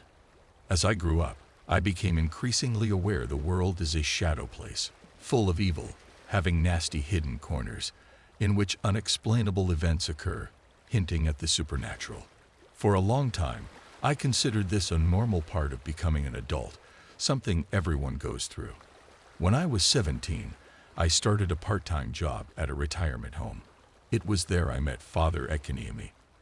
He had known my grandmother, and I found that I enjoyed talking to him. Despite being almost 90 years old, he kept an open mind and listened whenever I explained my existential dread to him. "Your grandmother, she believed in evil," he said, one fall day. "Physical evil. Monsters." Here he lowered his voice so none but I could hear. "She confessed, once, that within her house, in the basement, if memory serves, there was a light switch, but rather than turn on and off the light, the switch turned on and off the demons. How I ran home then. Through a storm, through thunder, and through pouring rain, and at home, out of breath, ripped open the basement door and stumbled, nearly falling, down the stairs, into darkness, and felt half mad and blindly for the switch. On. And turned it. Off.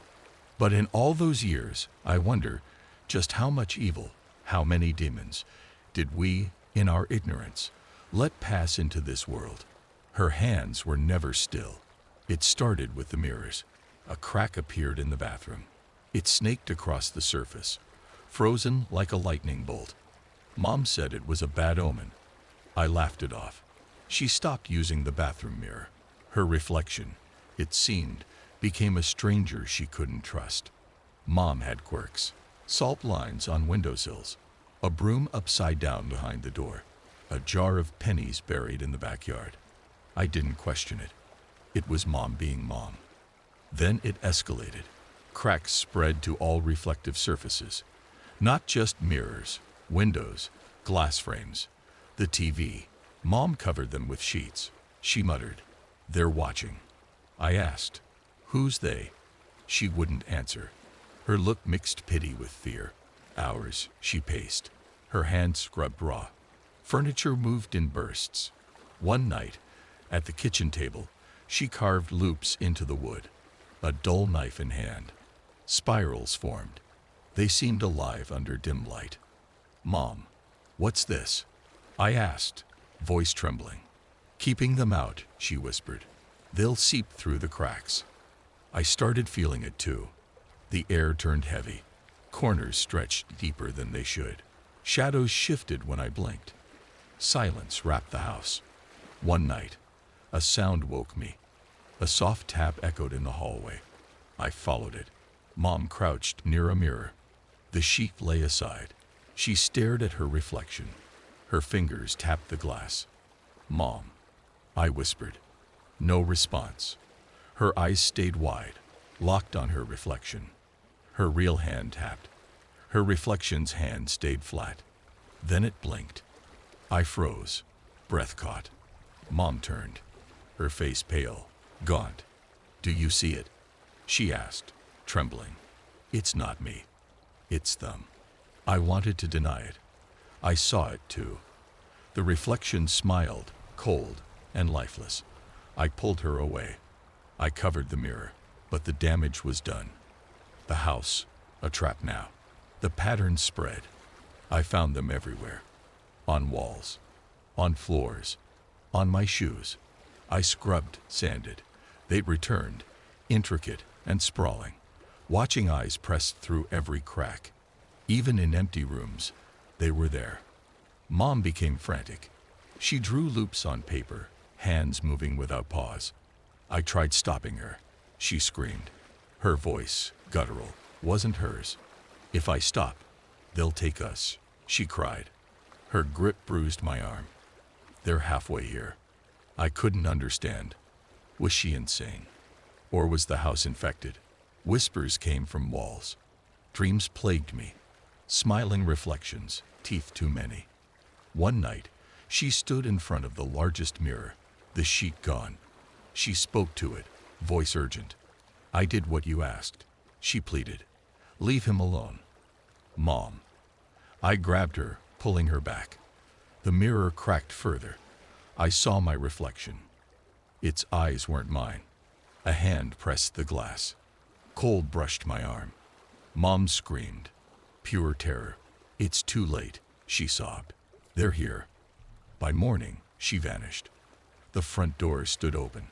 All mirrors shattered. I searched. She was gone. The house empty, except for patterns. They etched every surface. I see them now. Shapes move in cracks. They wait, watching. My reflection smiles, not at me. For me, it knows something I don't. Mom's gone, but I think I'll find her soon. The cracks spread. The whispers grow louder.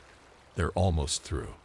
I went camping 10 years ago, and I haven't been the same since. Where did you hear all that nonsense? On one of your weird conspiracy blogs. Josh laughed. I actually don't think Mikey is completely wrong this time.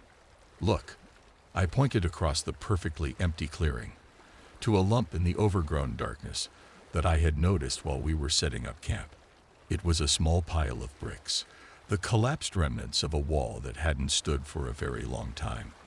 Whatever building used to be here, it was long gone. Sylvia shook her head. I don't know anything about all that, but there was a small commune that tried to live up here a while ago.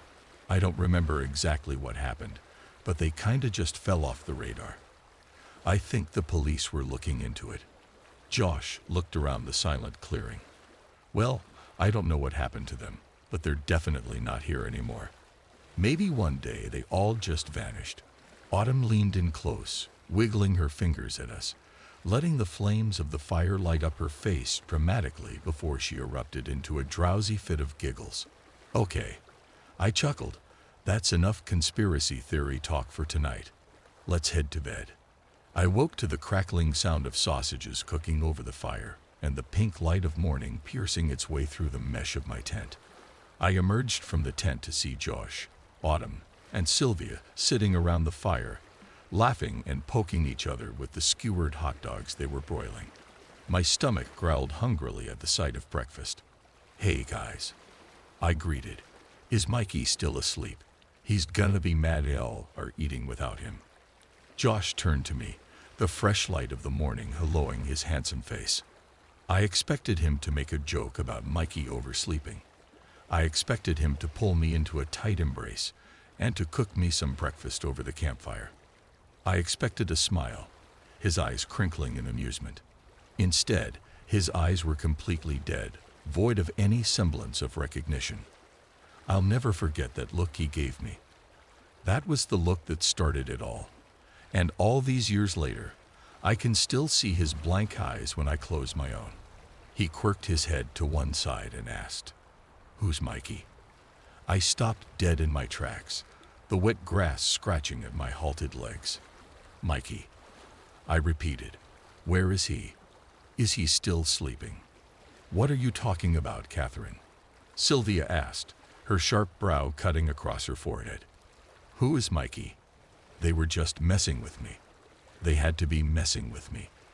I tried to wipe the dumb expression off my face and take a breath. I felt a little stupid for falling for their little charade. It was so typical of Mikey to want to pull a prank on the friend who slept in the longest.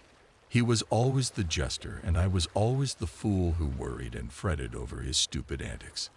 The only thing that surprised me was how committed the rest of the gang was to acting out Mikey's dumb idea of a prank. Usually one of them would have cracked by now. I turned and stomped away from my friends. I was tired, and I wasn't in the mood for whatever stupid prank they were trying to pull. I unzipped the door to Mikey's tent and was met by an empty interior. A mess of clothing, books, and snacks littered the floor, but there was no Mikey inside the lumpy sleeping bag. When I turned to rejoin my friends, I expected to see stolen glances and stifled laughter, but I was met with the same hauntingly blank confusion. "What are you doing?" Autumn asked. I threw my hands up in exasperation. Well, he's not in his tent, so where is he hiding? To one of their stupid jokes. No matter how stupid this prank was, their commitment had me almost doubting my own memory. It was a nauseating sensation I wanted to be rid of as soon as possible. This would all be over faster if I just went along with the joke. Ach, very funny. I laughed, coming to sit next to Josh on one of the logs that surrounded the fire. If he wants to hide in the woods and try to scare me instead of eating breakfast, that's his choice. I turned to give Josh a kiss, but his face was still twisted into a look of total bewilderment. He looked so convincingly dumbfounded by my words that it gave me the creeps. There was no hint of amusement or playfulness behind his eyes, only emptiness. Whatever weird joke was being played on me, he didn't show any sign of being in on it. I averted my gaze toward the flames, breathing in its smoke and letting the awkward silence wash over our circle. Everything was so quiet. Then we heard the screaming. It was faint, but all four of us snapped our heads toward the forest where we could hear the cries echoing through the trees. They sounded like they were coming from a short distance away. "That's my tent," Josh said. "We agreed to bring 2 tents for the 2 of us, because I'm such a slob, and you like your personal space. Do you not remember?" He was looking at me with such confusion and concern that I had to look away, unable to meet his falsely sincere eyes. This was so stupid. I was always the gullible friend the others loved to mess with, always the butt past our clearing, down the other side of the mountain. "What the hell is that?" Autumn asked, jumping to her feet. "It sounds like someone is crying for help," Sylvia added, a little nervously. My first instinct was to call my friends out on their increasingly dumb and elaborate prank, but the cries coming from within the dense forest sounded too high-pitched and pitiful to belong to Mikey. It almost sounded like a wounded animal or a baby was wailing out calls of complete and utter desperation. I could just barely make out the word help, but everything else about the cries rang out with an eerie pitch that seemed entirely inhuman, like some creature trying to mimic the cries of a child. Whatever that thing was, it wasn't Mikey. Guys, this seriously isn't funny anymore. Please just tell me if this is a joke or not," I pleaded. "Catherine," Josh gave my shoulder a comforting squeeze. "We're just as confused as you are. I promise." "I'm gonna check it out," Autumn announced, confidently stepping toward the tree line. "It's probably nothing, but I would feel horrible if someone actually needed our help." Sylvia looked almost as nervous as I felt, but she hesitantly let go of her girlfriend's hand and let her continue on toward the woods. I didn't want to let Autumn go, but I selfishly didn't want to be the one to step foot into the woods. The noise stabbed at my ear with an incessant drone that I wanted more than anything to end. I just wanted the noise to stop. I was naive enough to believe Autumn might be able to make that happen. A sharp chill crawled its way up my spine as I watched Autumn's body disappear between the twisted branches of the thick forest. I looked down at the 3 forgotten hot dogs broiling over the fire, and my stomach twisted. I had lost my appetite. Sylvia and Josh wanted to play cards while they waited for Autumn to return, but I wasn't in the mood. I faked a headache and retreated from the group, stepping over the forgotten hot dogs and slipping inside Mikey's tent. The crying from the woods had faded to a dull weeping, but whispers could still be heard cresting over the dense expanse of treetops. I zipped Mikey's tent shut behind me, drowning out the last of the wilting whimpers. I tried to distract myself by flipping through some books that Mikey had brought. Part of me was looking for some belongings of Mikey's to show to the group, something that would remind them of his existence. The other part of me was still in complete denial about what was happening to us. The messy collection contained mostly sci-fi novels, but the largest book was different. It was large and leather-bound, the worn edges of its pages spilling out the sides. I flipped through a few pages and was faced with scratchy scrawl and disturbing depictions of creatures I could have never imagined. I knew Mikey was into some weird stuff. I was fairly certain he believed in Bigfoot, but this was a whole different level of weird. I wanted to believe it was another prank, something he had brought to show off around the campfire to scare us all. But some of the pages had bookmarks and notes in Mikey's handwriting scribbled in the margins. It was pretty clear he was taking what was written in this book seriously. I turned through pages depicting woodland yetis and wendigos of increasing horror until my eyes felt itchy and my brain pulsed with even more paranoia. When I reached the middle of the book, a small stack of papers fell out. They were printed out website pages of research Mikey had done on our campsite. It was all there, information on the missing hikers, the commune, and even some research on settlers who had lived in this area. I skimmed all the printouts and nothing seemed overtly strange about the stories.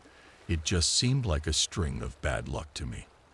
The thing I found the most odd was Mikey's obsessive fascination with this place. I pushed the papers away, curling up on Mikey's sleeping bag and shutting my eyes. I didn't feel panicked, just exhausted. What was happening around me was so wrong that my brain had no choice but to reject it entirely. Sleep found its way to me, muffling my awareness for moments of fitful dreaming before I would once again come back to myself and hear the sounds of crickets and birds. In my dreams, I had no choice but to replay the sound we had heard in the forest until even that found its way into my waking moments, mingling discordantly with the chirping crickets. It took me far too many dizzy, half-conscious moments to realize that the sound was no longer merely a remnant of my dreams. It was real. The screaming had returned. Josh and Sylvia were sitting on logs playing a ferocious game of Go Fish when I rejoined them. I had no idea how long I had been asleep for, but the sky had already begun to soften into a dusty orange, and my heart sank when I noticed that autumn was nowhere to be seen. "Do you guys hear that?" I asked. The sound was still faint, but I was certain I could hear it cresting over the mountain once again. The same quiet but desperate calls for help echoing off the abundant sea of trees that surrounded us. The incessant wailing drone continued to roll over me, sending a new bout of nausea through my body. "Yeah, I hear it too," Sylvia confirmed. "Should one of us go check it out? Someone might be in trouble out there." "Yeah," Josh nodded in agreement. "I can go see what the problem is." "No," I shouted a bit too frantically. "I don't think anyone else should go out there until autumn comes back." Sylvia looked me dead in the eye and asked, "Who is Autumn?" Chills pricked at every inch of my clammy skin. "Autumn," I yelled. "Your girlfriend. She went into the forest hours ago, and she still isn't back." "What the hell, Catherine?" Sylvia spat at me.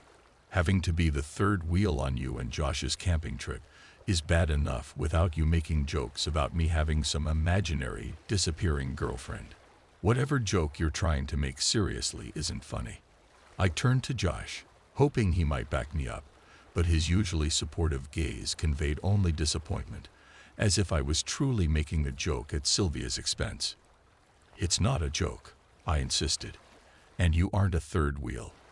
The five of us all agreed to come on this trip together. I pulled out my phone and frantically tapped at the screen, attempting to produce some kind of evidence to support my claims. Our group chat, or a picture of all five of us together. Anything. Anything that could prove to my friends and to myself I wasn't completely losing my grip on reality. It was dead. Of course it was. All our phones were probably dead by now. The gravity of the situation I had been denying all morning finally hit me. We were miles and miles away from civilization. All our phones were dead. There was something out there drawing us into the forest, and anyone who crossed the tree line was being forgotten. Autumn was gone. Mikey was gone. And Mikey had the car keys. The insurmountable circle of trees that surrounded us felt like it was closing in on me, flooding our once idealistic campsite with a wave of dense, sticky dread that crept up my spine and tightly wound around my throat. I couldn't breathe. Whatever. Sylvia rolled her eyes. I'll let you guys spend some quality time together. I'm gonna go on a long walk. Alone. I wanted to reach out and stop her, but my feet felt like they were rooted to the ground. The sounds from the forest had faded once again, but the fear they had awoken in me still pulsed through my arteries. As I watched Sylvia's back sink into the tree line, I prayed once again that this was all just some horrible prank. Josh and I passed the remaining hours until sunset in silence. We sat side by side on a log, watching the tree line that Sylvia's body had sunk into. I could tell from Josh's pursed lips and furrowed brow that he was upset and confused by my crazed outburst, and he was worried about Sylvia. He wouldn't look at me. He would only look straight forward at the forest. I couldn't think of a single thing to say. My body was paralyzed and my brain was foggy. This all still felt to me like some odd dream, nothing that could exist in our realm of reality. I felt a tug toward the now too silent forest. My friends were in there, and I was the only person left to save them. Could I really just sit here and let them disappear? Could I walk away from Josh and leave him to come in after me? We sat there in silence, watching the forest as the sun began to set and the orange sky began to burn into black. The tension in Josh's face began to ease.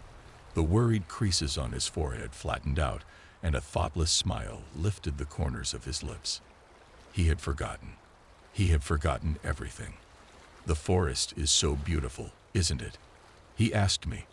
I'm so glad we decided to take this trip together, just the two of us. I told Josh I wanted to head to bed early, and he agreed. As soon as I heard his breathing become slow and even, I crept from our tent as silently as I could. I tiptoed around our mostly abandoned campsite and tried to ignore how creepy our once lively circle of tents now felt. As I rummaged through each of my friends' belongings, looking for anything that could help Josh and I get out of here, I felt like I was traipsing through a ghost town.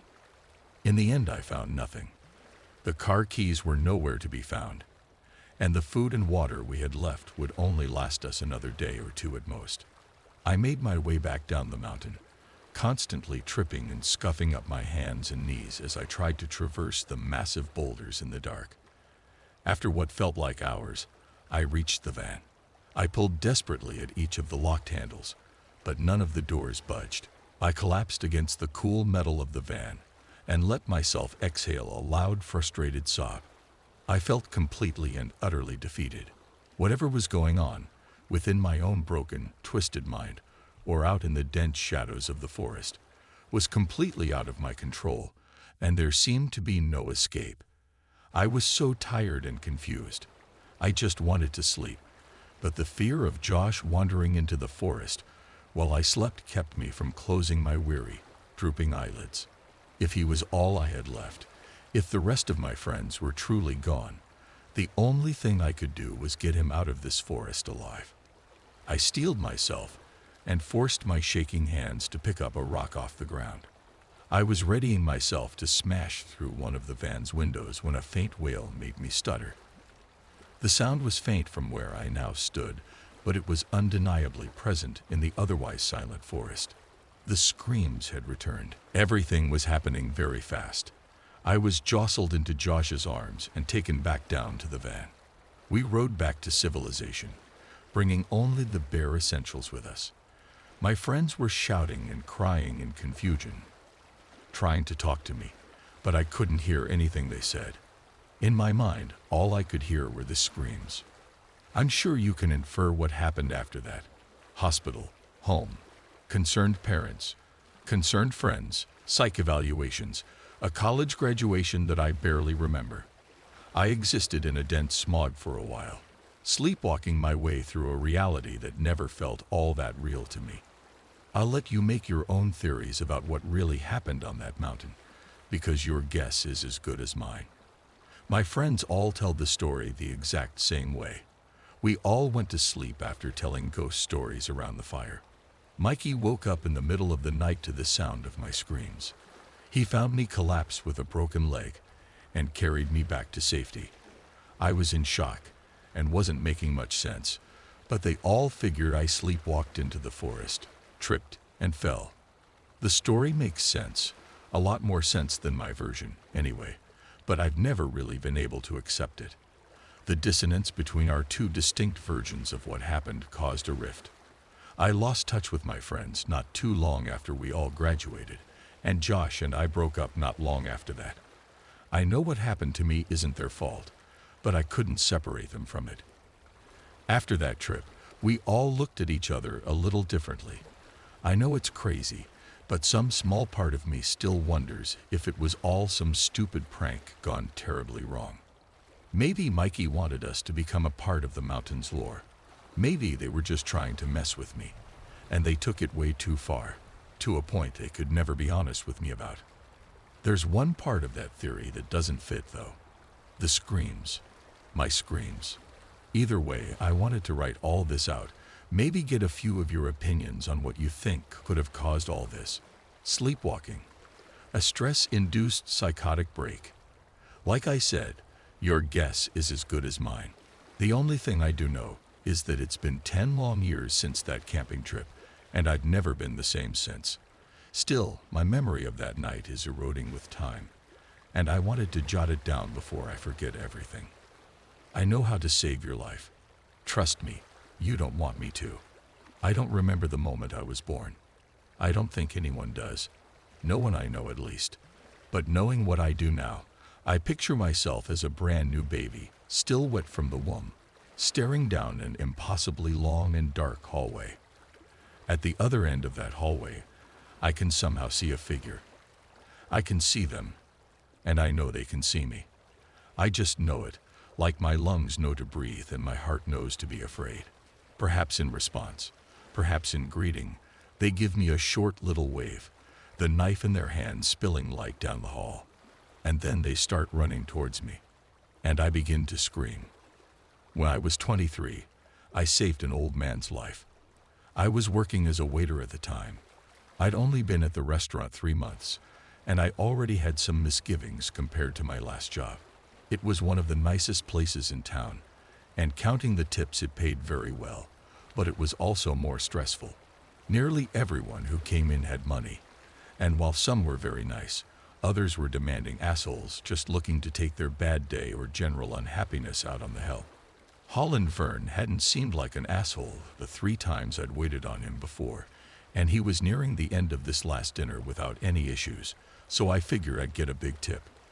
I was busy chastising myself for not being more grateful for such a good-paying job when I saw his whole body begin to hitch. Was he having a seizure? Fuck.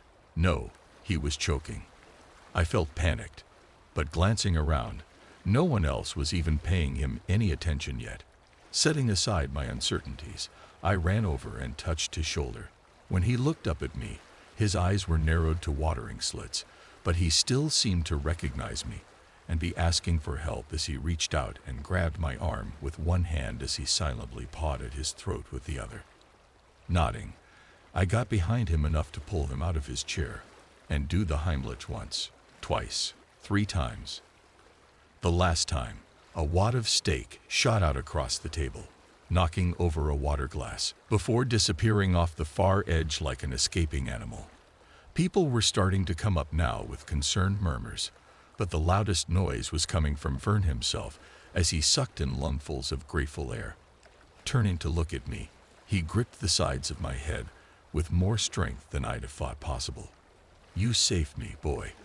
His eyes were still red and watering, but his gaze was intense as he stared into my eyes. "You know that, don't you?" I nodded slightly in his grip. "Yeah, I guess so." No big deal." He gave a raw-sounding laugh. "Take it from someone that might have choked to death a minute ago. It's a pretty big deal to me." Letting go of my head, he slapped me on the shoulder as he raked his eyes across the room. The manager was running up now, and Vern seemed to pin the man to floor like a bug with his eyes. You were the only one with sense enough to help. The manager flushed. Ah, yes. Our man Jeffrey here did just the right thing. Though rest assured, I was on the way as soon as I noticed something was amiss. Vern cut him off with a sharp shake of his head. Go away. Not waiting to watch as the manager hustled back toward the kitchen, he returned his gaze to me. I owe you for this, and I try to always pay my debts. If it's okay with you, I'd ask you to come see me tomorrow at my home. I wasn't sure what to say, but I didn't want to offend him or get in trouble with the job. So I just nodded. Yeah, sure. Good. If you'll be out front here at 2 tomorrow, I'll send a car by to get you and bring you out to my house. Shouldn't take more than a couple of hours, and I can have you back. Suit you okay?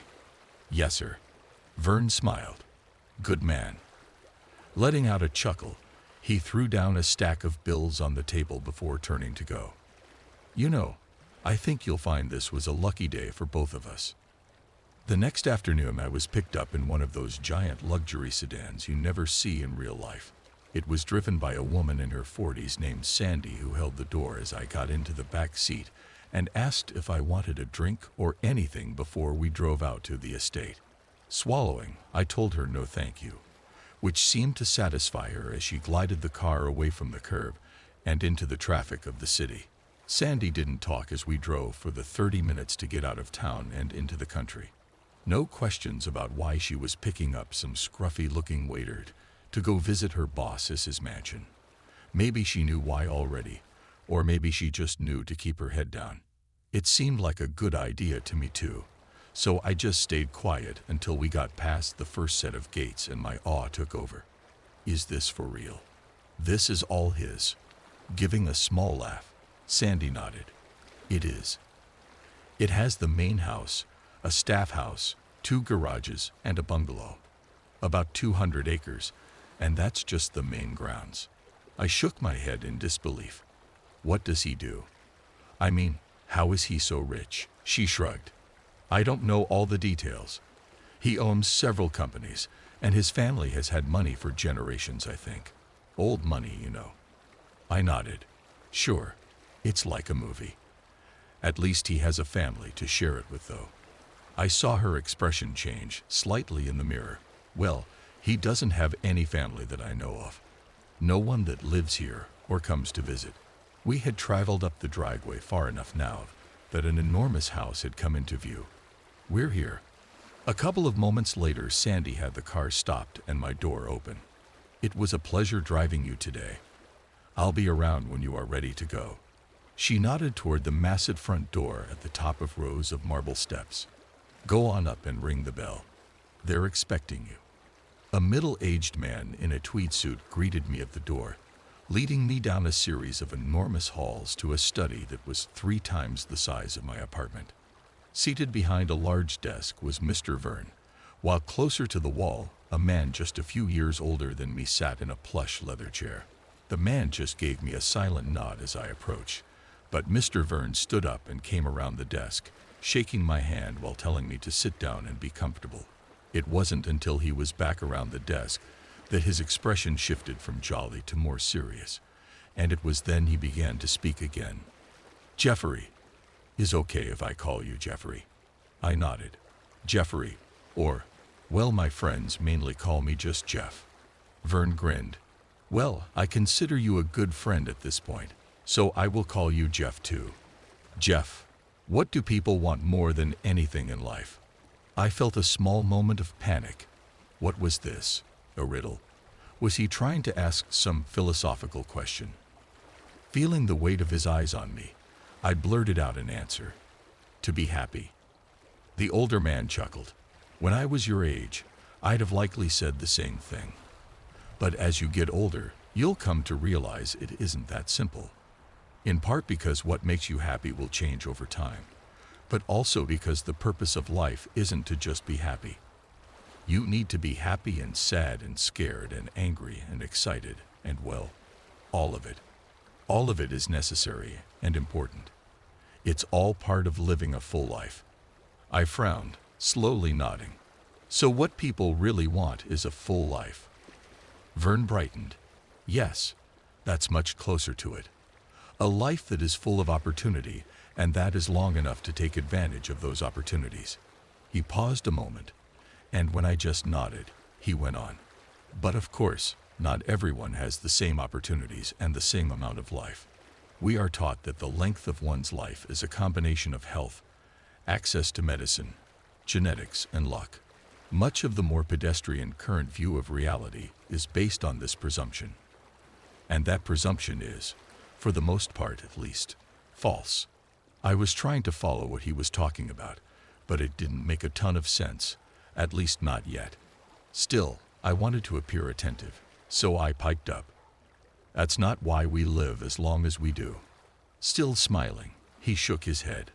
No, puffing out a breath, he pointed a finger at me. I want you to do something for me, Jeff. I want you to picture a cord, like a rope, that is white and glowing and coming out of the top of your head. It's always there, but no one can usually see it. We'll call it your lifeline. Okay. Okay. You picturing it? Yeah, yes sir. Good. Now I also want you to picture a world underneath this world. Maybe it looks just like this one, but it's mostly empty, or maybe it looks like gray nothing to you. That doesn't really matter for now. What does matter is the hallway. Hallway. He leaned forward over the desk. Yes. The hallway. You see a long hallway in front of you when you look into that underneath world. No matter which way you look down there, the hallway is in front of you, stretching away. And down that hallway, hopefully very far away, is something running towards you. I felt my skin beginning to prickle. What? What is it? Vern's voice was barely above a rough whisper now. They have different names, but none of that matter. What matters is that thing has been with you since you were born. We all have one, and this one is yours. It has been with you, running toward you down that unseen hallway, one step for every moment you're alive. And if it reaches you, it will cut your cord, your lifeline, and you will die. This all sounded like weird religious crap or some new age thing, but it was still scaring me. And I didn't want to offend him, especially if he was going to reward me with money or something for saving his life and humoring him. So this is what is going to kill me. This is why people die. Leaning back in his chair, Vern laughed softly. I'll answer your second question first. Yes, this is why most people die. It's blamed on car accidents and bad hearts, no one realizing that those things are just manifestations of their cord being cut. Sometimes it happens in a second. Sometimes it's drawn out over months or even years, like when someone is sick a long time before they die. The world we live in can somehow sense the thing that is coming for us, and it shapes itself to suit, be it quick or slow. In other words, most deaths are just this reality's way of explaining why a person cannot possess their body any longer. I nodded slowly. Okay. So was that what happened when you choked yesterday? Your runner or whatever was trying to cut your lifeline. Smiling broadly, he wagged a finger at me. You're catching on, and I'm glad to see it. That's a fair question, but no, what did you call it? Runner? My runner was dealt with a long time ago. I can still die, but the likelihood is very low, including yesterday. I played up my peril yesterday because that's what most people would expect, and I want to reward you because you tried to help me, even if I likely would have been fine either way. In your mind, you were saving my life, and that's good enough for me. I frowned at him. So what, you just, like death just ignores you. If I haven't helped, the meat would have just gotten loose on its own. Or do you not need to breathe now? I felt myself growing both excited and angry at what he was saying. It was all insane. So was he trying to trick me? Or was there some chance it was true? Vern stared at me for several moments before responding. I still need to breathe and eat and drink just like anyone. But I am more slippery now. And yes, the meat would have probably resolved on its own before I actually got hurt. Though even now, The feeling of choking causes me some panic. He let out a small sigh. How old do you think I am? I pondered the question for a minute. Maybe late 60s. He nodded. A fair guess. When I stopped my runner, I was 67 years old. And that was over 80 years ago. My eyes widened as I stared at him. What? You're saying you're what? Like almost 150 years old. His face was solemn and serious now, all trace of humor gone. I am, yes. And while it is not without its pitfalls, I have the perspective to see it as the gift that it truly is. And it's a gift I'd like to give to you. He gestured to the man sitting nearby in the chair. This man's name is unimportant, but he is a member of an organization that specializes in this very thing for a very small and select clientele. It is the same group I employed when I was 35 and searching for treasures only someone of my resources could find or afford. Even with how baffled I was at all of this, the age caught me. 35. I thought you were 67 when they, stop your runner, or whatever. Vern smiled at me. Just so. But this isn't something you can order like a pizza, expecting it to arrive in a few minutes. And it's not a vampire movie where someone just makes another person immortal. It requires not just resources, but foresight and patience, and perhaps most of all, trust. He chopped his hands down on the desk, one at a time and far apart. Everyone's haul is a different length, or perhaps different runners travel at different speeds. Regardless, it's not a switch you can just flip off. Instead, you sign up with them. After that, they keep track of you throughout your life until your runner is nearly on top of you. Then they contact you, meet you, and stop the thing that would cut your cord and end your life. Maybe you'll be 40, maybe 80, but the vast majority of the time, when your new friends do come calling, you'll still be alive because the thing that will kill you hasn't reached you yet. And after that, your life is, more than it ever has been before, your own. It was strange. There was a deep, rational part of my brain telling me that this was all insane. A cruel rich person's game, or an old man's senile ramblings. And yet at the core of me, I not only wanted to believe what he was saying, what he was offering, but I found that I did. I know what you're thinking now, Jeff. The same as I was, and you grew up in a much more scientifically minded era, for good or ill. And if you refuse this gift, I respect that and won't trouble you again. But if you agree, all you have to do is provide your contact information. I have already paid for your service, and they will keep track of any changes in your phone numbers and addresses and whatnot over the years without you needing to do anything. If I'm insane or lying to you, you're out nothing. If I'm not, then one day down the line, you will get a knock at your door, or a stranger will greet you at work or the supermarket or the hospital. And if you go with them, they will save your life. I sat silent for several moments, trying to find a flaw in what he was saying, trying to fight my gut feeling that I was being given a very rare and special chance. But he was right. What did I have to lose if it was bullshit? He was the one paying for it, after all. Leaning forward, I met Mr. Vern's eyes. I'll do it. Most isolated events, no matter how strange or impactful feeling at the time they happen, tend to fade with time. The accrual of new memories, the distance from what you actually thought and felt at the time. With enough living, even the most magnificent past miracle can come to feel mundane. That's what happened to my impressions of the day that I signed up for the service. For weeks I thought about it every day, and not just the surrealness of it all. If it was all real, and I felt there was a chance that it was, then I had to reconcile that there was some thing stalking me in another dimension next to, or below, ours. I also had to allow for the possibility that if all went according to plan, I might be living for a very long time. But that was only at first. Day-to-day life has its ways of numbing you to the extraordinary, and it wasn't long before I thought about it less. And when I did, I became increasingly dismissive of the idea that any of it could be real.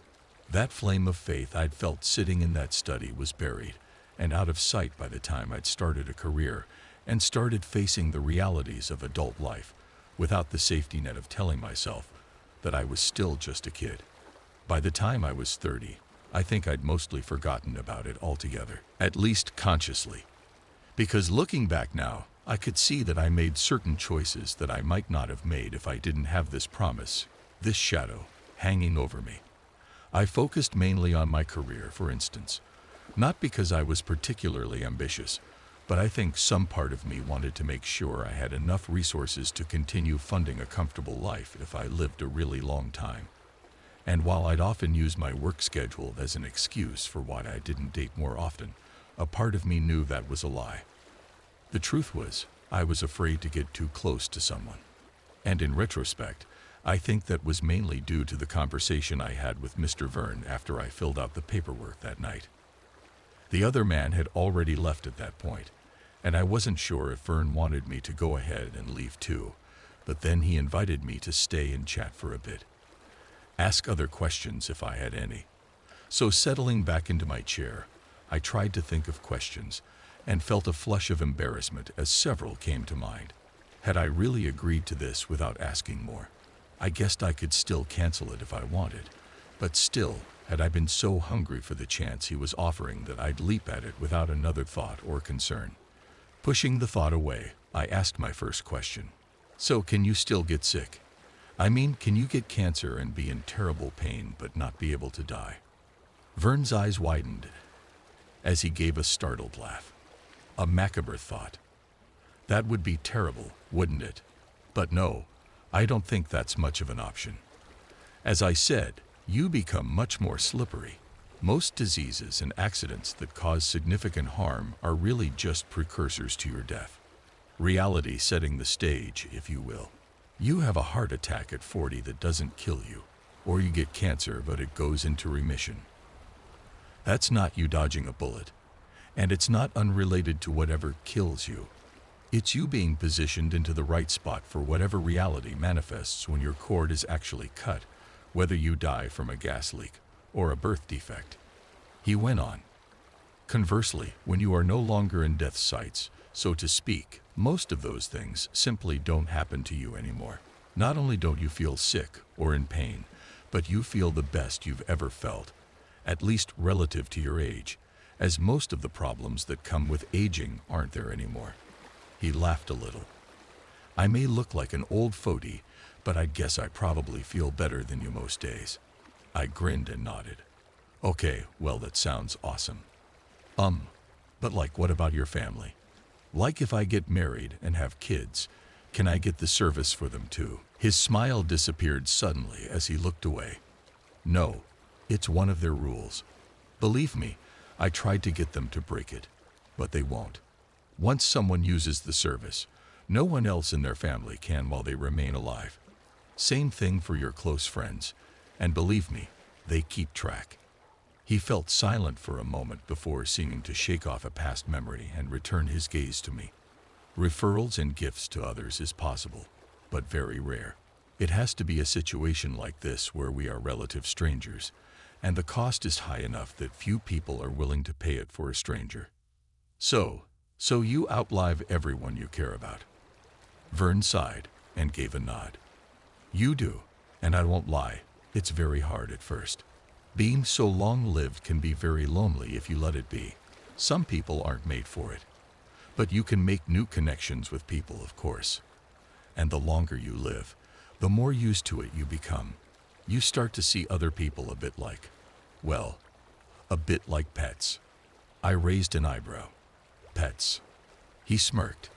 Well, I guess that sounded horrible, didn't it? I don't mean it in a demeaning fashion. But a dog or cat might live. What? 15 or 20 years, if you're lucky. And yet people still have them and love them, knowing that they will wind up outliving them most of the time. The humor in his expression faded away. The passage of so much time changes you, and your priorities change. What makes you happy? Studying him for a moment, I decided to ask one more question. What makes you happy, Mr. Verne? Holland, please. We are friends now, after all. I smiled. Sure, Holland then. What makes you happy? He smiled back at me broadly. Living, of course. I was 37 when it happened, walking across the third-level parking deck of my office building. I was already running late. 30 minutes until my meeting, and I still had at least 15 minutes of preparations to get done. Pardon me. Sir. As I turned around, I could already feel growing irritation. Were they letting people into the parking deck to hit us up for money now? How long before someone got their car stolen or was attacked? I wasn't trying to. It was two women, one around my age, the other maybe 20.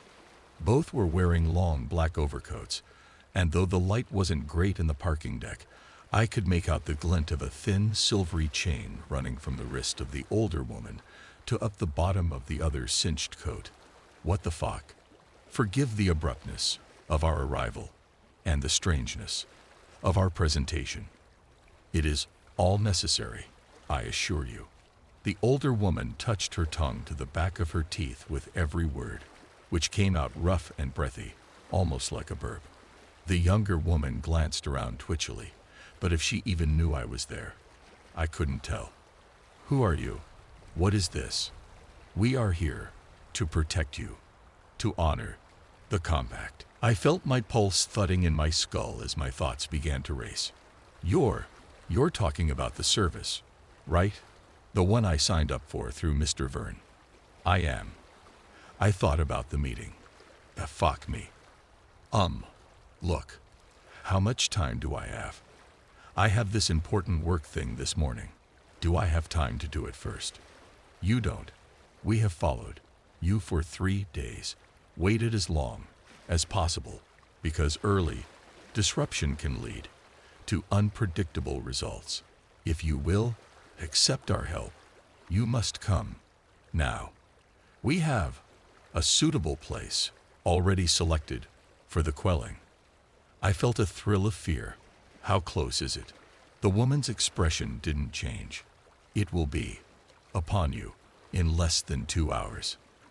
They led me to an SUV parked down just a few spaces from my own car, and the woman told me to get into the front seat, as she had to sit next to the girl.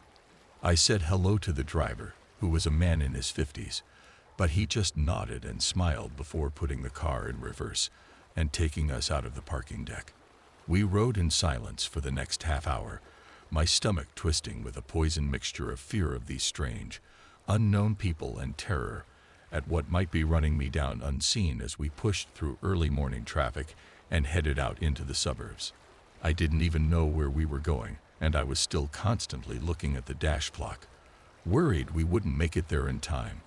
I could feel a sense of urgency from the others as well, but no nerves or fear. Well, not from the driver or the older woman. I could hear the younger woman shifting in her seat constantly, and then I thought she let out a small whimper. I turned around to try and say something to her, but the other woman put a gentle hand on my shoulder. Better to not talk to her.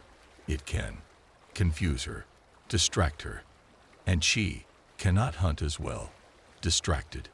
Shuddering slightly, I nodded and faced forward again. A couple of minutes later, we turned off onto a small side road that led to a state park I hadn't even known existed. We parked, and the woman told me to get out before her, and the girl did the same. I glanced at the driver to see if he was coming, but he just gave me a silent nod before staring back out the windshield. By the time I was out, the woman was already closing the rear door of the SUV. She'd taken something from the back. Was that an umbrella? I almost asked if it was supposed to rain, but then I looked closer at it. It was an umbrella of a sort, but it had sharp ridges along the outside of its ribs, with peaks and valleys that looked like gray rock shot through with bits of silver or steel that also ran in small chains between the rocky segments running up to the point of the umbrella, which looked like, is that a dagger? On the tip, I mean. The woman held up the umbrella with a practiced twirl. It is a misericord. I blinked. Okay. I don't know what that means. I looked around. So where do we go? Aren't we running low on time? She pointed with the umbrella at the marked trail. This way. There is a clearing. Half a mile. We have time. The girl suddenly gave a short, shuddering squeal as she stared past me. It's coming. It's coming. It's coming. It's coming. It's... The woman raised her eyebrows. But we should walk quickly. It's coming. It's coming. I wanted to tell the girl to shut up, that we knew, that I was closer to pissing my pants than I'd been in over 30 years, but I didn't want to fuck up whatever they were doing either. We had just gotten to the clearing, and I was about to ask what was next when the woman spoke up again. This is the final call. Do you accept our protection? I blinked. Hadn't I already? Her asking me again made me wonder and question what I actually knew about all of this, which, if I was honest, was next to nothing. It's coming. It's coming. It's coming. It's coming. What are my options? Like, if I say yes, what are the possible results? She nodded as though she expected the question. If you say yes, there are 3 possibilities. 1. We quell your pursuer and you live without fear of death. 2. We miss your pursuer and you die. In that case, the next of kin you indicated will get the full refund of $50 million. I swallowed. Fuck. He paid that much. It didn't matter. I needed to know this all fast. What's 3? It's coming. It's coming. It's coming. We deflect the pursuer, but it is not quelled. You live without dying. You receive half payment back as recompense. What? What's the difference between 1 and 3? It's calm. It's here. The woman looked to the girl and back to me as I nodded. Yes, I agree. Instantly she turned and stepped between me and the girl, raising the umbrella in front of her before opening it with a screeching sound. Holding it out like a shield, she twirled it faster and faster, tracking the space the girl was pointing to as the younger woman screeched. It's here. It's here. It's here. It's now. In one fluid movement, the woman closed the umbrella and spun around, her entire body moving behind a home run swing as she came back to face the empty air. The umbrella jolted as it connected with the air, and then I could see the outline of something. Not something. My runner. It had 2 arms and legs, but the lengths and angles seemed all wrong, and as it hit the ground, I could see it craning its long neck to look at me. This was more what I felt than saw, as there were no details, not really. It was like I was looking at a shadow that wasn't dark, which makes no sense. But I could still see it as it tried to get to its feet, and I could feel its eyes burning into me as it tried to dart past the woman who had struck it down. Grunting, the woman stepped in between us again, slamming the umbrella into it twice more. Both strikes sounded strange, like the tolling of some distant bell, and they did drive it back down, but it was still moving, trying to scratch and crawl its way to me. Turning the umbrella, she stepped to the side and drove it down, aiming the bladed tip for what might be the back or side of the thing. But no, it had been faking how hurt it was, or maybe it was just desperate. But either way, it dodged to the side and took a leap towards me. I didn't have time to scream or try to run. Just a moment's thought that I was about to die. The umbrella's tip slashed the air, an inch in front of my nose, as she brought it down on the killing shape one more time. She instantly shifted to attacking the ground where it hit, but I couldn't see it anymore. The girl gave a short laugh. It got away. The woman grunted discontentedly. Fuck. Wiping her forehead, she turned to look at me. I'm sorry. We have driven it from you. You will live. But it is not properly quelled. It will continue along the hallway, injured and angry. I stared at her. What does that mean? Can it come back to get me? She shook her head solemnly. The current has pulled it past. I frowned. Well then, what's the problem? How is it still in the hallway if it can't get me? The woman met my eyes. You only think of the path ahead of you. It runs behind you too. The next day, I had a check for $25 million. And Vern was right. I did feel better than I'd felt in years. Not only healthier, but like an enormous weight had been lifted from me. I tried to call Mr. Vern to thank him, but the man that answered at his house said he was in Europe until the spring. He promised to pass along my message, however.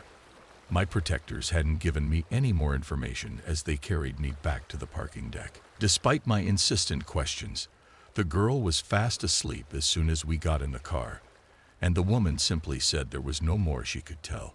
It should have worried me from the start, but I felt so good, and when I got the money the next day, I was about the happiest I'd ever been. It was all real, wasn't it? I was going to be able to have whatever kind of life I wanted for as long as I wanted. It was like a dream. I got a letter from Mr. Vern a week later with a Venice postmark. So sorry that things turned out like they did. They do have a very high success rate, and this is still largely a success. We will talk more in the future, and if you ever need me, do not hesitate to call. Holland. I felt a stab of worry as I read and reread the letter, and I considered calling him again right then, but thought better of it. This was my life now, more than it ever had been, and I was going to start living it. The first 5 years were actually pretty wonderful. I quit my job and traveled, learned new things, met all kinds of people. I think I'd lost a thing or two during that time, but I was gaining so much that I didn't notice. It took that 5 years before something big went missing. My friend from work, Jessie. We'd met when I started working at the company at 32, and even when she left for a job upstate 3 years later, we still talked every week and got together whenever we could. I'd long thought that if I wasn't so focused on work, I'd have wanted us to be more than friends. Looking back, of course, I didn't tell her how I felt because I was afraid of losing her. It's funny how it happens. It's not the same as forgetting. I remember the people that should be there. I even have the memories. But they've been robbed of all sensation and emotion, as though they were a story someone told me once. I know I should feel something, but I don't. And when I called her, she didn't even remember who I am. That was 22 years ago. I'm technically 64 years old now, but I don't look a day over 37. And over that time, I've watched the thing that wanted to kill me just eat chunks of my past life instead. My first love, my first job, my little sister last month. All the things I'm proud of, or regret or love. All the memories have become pale, meaningless shadows, and all the people have become strangers. To them in reality, and to me in my heart. If it keeps at its current pace, my parents wouldn't know me around my 84th birthday, though they'll likely both be dead in the next few years. Not that I'm really keeping count, because age doesn't really matter anymore. Nothing does. I've talked to Holland about it several times, and he always says the same things. Give it time, make new memories, find new people to love. All good advice, if I could find a way to make it matter. He was finally a bit more honest with me when I visited him last week. I asked him about how he dealt with his family and friends dying. He put down his cigar and gave a shrug. It was hard, very hard at first. I felt like I was betraying them by not dying, by not being able to do more for them. His eyes were watery, and he wiped at them absently as he continued. But you learn to move on, to enjoy yourself without them, to ignore how guilty enjoying anything without them makes you feel. I sighed. I'm sorry, Holland. I know that was hard. I feel like I'm losing myself too. So much of my past life is just gone, and I can still feel the holes. Holland nodded. I know, and I am sorry. I hate that they botched it the way they did. He forced a smile. But you'll get through it. How do you know that? He pulled out a desk drawer and removed a revolver. Before I could even cry out, he put it against his head and started pulling the trigger. I was yelling now, but I could still hear every time it clicked without firing. He pulled the trigger 6 times before he took it away from his temple. Then, absently aiming it at the wall, he pulled the trigger again. The sound of the gun going off was thunderous, like the ringing of some dooming bell. He had no smile to offer as he met my eyes. Because what choice do you have? I hate what the internet did to me. In the quiet of the last few days, something strange has been happening to me. Things I can't quite explain. I thought it might help to share my story. Fair warning, though. I have a tendency to ramble and get lost in tangents, but I'll do my best to keep it simple and to the point. It's the least you deserve. As far as I can remember, I'm a 35-year-old man. I think my birthday was a couple of months ago, but honestly, I couldn't say for certain. What I do know about myself is this. I live my life almost entirely online. And when I say entirely, I mean it. I spend my days hopping between forums, lurking on Reddit, and scrolling through social media feeds. Most of my time is spent arguing about movies, about video games, about whatever topic gets me riled up in the moment. Don't get me wrong. I think I love those things. Movies and games, I mean. But truth be told, I spend more time dissecting them, debating them, than I do actually enjoying them. One thing I really can't stand is when people try to inject politics into media. Why can't they just let things be? Why do they always have to make everything about some kind of agenda? But I digress. It started a few days ago, I think. Time blurs together when you're in my world, so it's hard to be sure. I had just gone to the bathroom, and on my way out, I caught sight of myself in the mirror. What I saw made me stop in my tracks. Now let me set the record straight. I've never considered myself a particularly good-looking guy. I'm average at best, just another face in the crowd. The kind of person you'd pass on the street and think, that's just a regular guy, nothing special.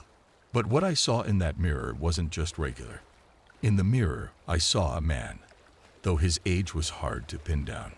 He was unmistakably an adult, but he could have been anywhere from his 30s to his 50s. His appearance was unsettling, almost otherworldly. Balding, with a few defiant strands of hair clinging stubbornly to the sides of his head, as if refusing to let go of their last scraps of dignity. His eyes were bloodshot, the kind of crimson that made you wonder if he'd sampled every drug capable of wreaking such havoc. Dark, swollen bags hung heavily beneath them, etched into his face like scars of sleepless nights and restless days. His body was worse, gaunt to the point of grotesque, yet somehow littered with odd pockets of fat in all the wrong places. It wasn't just unhealthy, it was unnatural, like some cruel joke played on anatomy. This creature, was me. How could it be? I stumbled back from the mirror, heart pounding, as the realization clawed at my mind. My thoughts were a jumble of confusion and dread, but they were interrupted by something sharp, something immediate. A horrible toothache tore through my skull, radiating pain that made my whole head throb. None of this was. It was then that I realized the horrifying truth. I was missing a good portion of my teeth. How could that have happened? How could I not have noticed something so obvious, so fundamental? That's the sort of thing anyone would recognize immediately, the moment it occurred. And yet, somehow, I hadn't. In that instant of clarity, despair flooded through me like nothing I'd ever felt before. It wasn't the kind of vague unease I was used to. This was sharp, overwhelming, consuming. I knew without a doubt that I needed to see a doctor, or a dentist, or anyone who could make sense of what was happening to me. Someone who could fix it, or at the very least tell me that it wasn't too late. I took a step toward the door, ready to leave, and then I froze. The thought of stepping outside paralyzed me. If I went out there, people would see me. They would look at me. They would smell me. They would feel the weight of my presence like some oppressive fog. Sweat beaded on my forehead as the idea spiraled out of control. I imagined a hot female crossing my path, her flawless beauty marred by the disgust that would twist across her face at the sight of me. She'd recoil, silently pleading with God to explain how such a grotesque creature could inhabit the same world, the same reality, as someone like her. And the men, oh, the men.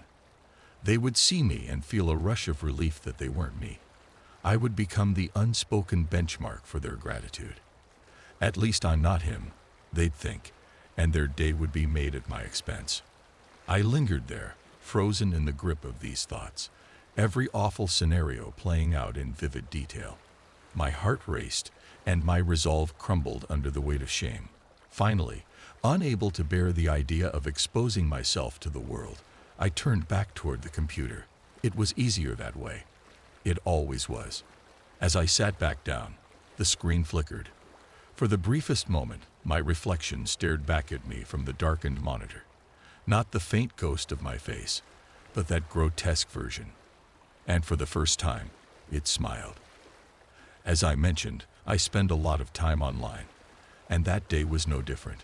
I can't recall exactly what I was doing, but I think it had something to do with another wave of backlash against some woke game developers getting what they deserve for releasing yet another failure of a game. It was honestly pretty entertaining. These developers can't write a decent story to save their lives, yet they strut around talking about how groundbreaking and inclusive their work is. It's painfully obvious what they're doing, just swapping the gender of major characters so they can cash in on some government incentives. I hope they enjoyed the money they got from my taxes because, judging by the abysmal player counts, no one is paying to actually play that garbage. What was I saying? Oh, right. After shutting down my PC for the night, I decided to order some fast food. Scrolling through X on my phone passed the time until the delivery arrived. When I got the notification that it was here, I texted the driver to leave it at the door and waited quietly until I heard his footsteps retreating. The burger was good. Really good, actually. Juicy, cheesy, exactly the kind of indulgence I needed after the day I'd had. But as I unwrapped it and casually glanced at the receipt, something caught my eye. My name wasn't on it. Instead, it showed the username I use for everything. My games, my X account. Pretty much all of my online life. It was there, bold and glaring, like a stranger's name had somehow slipped into a place it didn't belong. At first, I laughed it off. Maybe I'd changed it as a joke and forgotten. But as I sat there chewing, I realized something wasn't right. I opened the app to fix it, confident I'd figure it out in seconds. That confidence drained quickly. I couldn't remember my name. I froze, burger halfway to my mouth, as I tried to focus. It started with an A, or maybe an E. My mind grasped for letters, sounds, anything familiar, but they scattered like leaves in the wind. No matter how hard I tried, my name slipped further and further away from me, dissolving into the noise in my head. Even now, as I think about it, I can't picture it. Not even the first letter. That thought stayed with me as I stared at the reflection. Or maybe it was staring at me.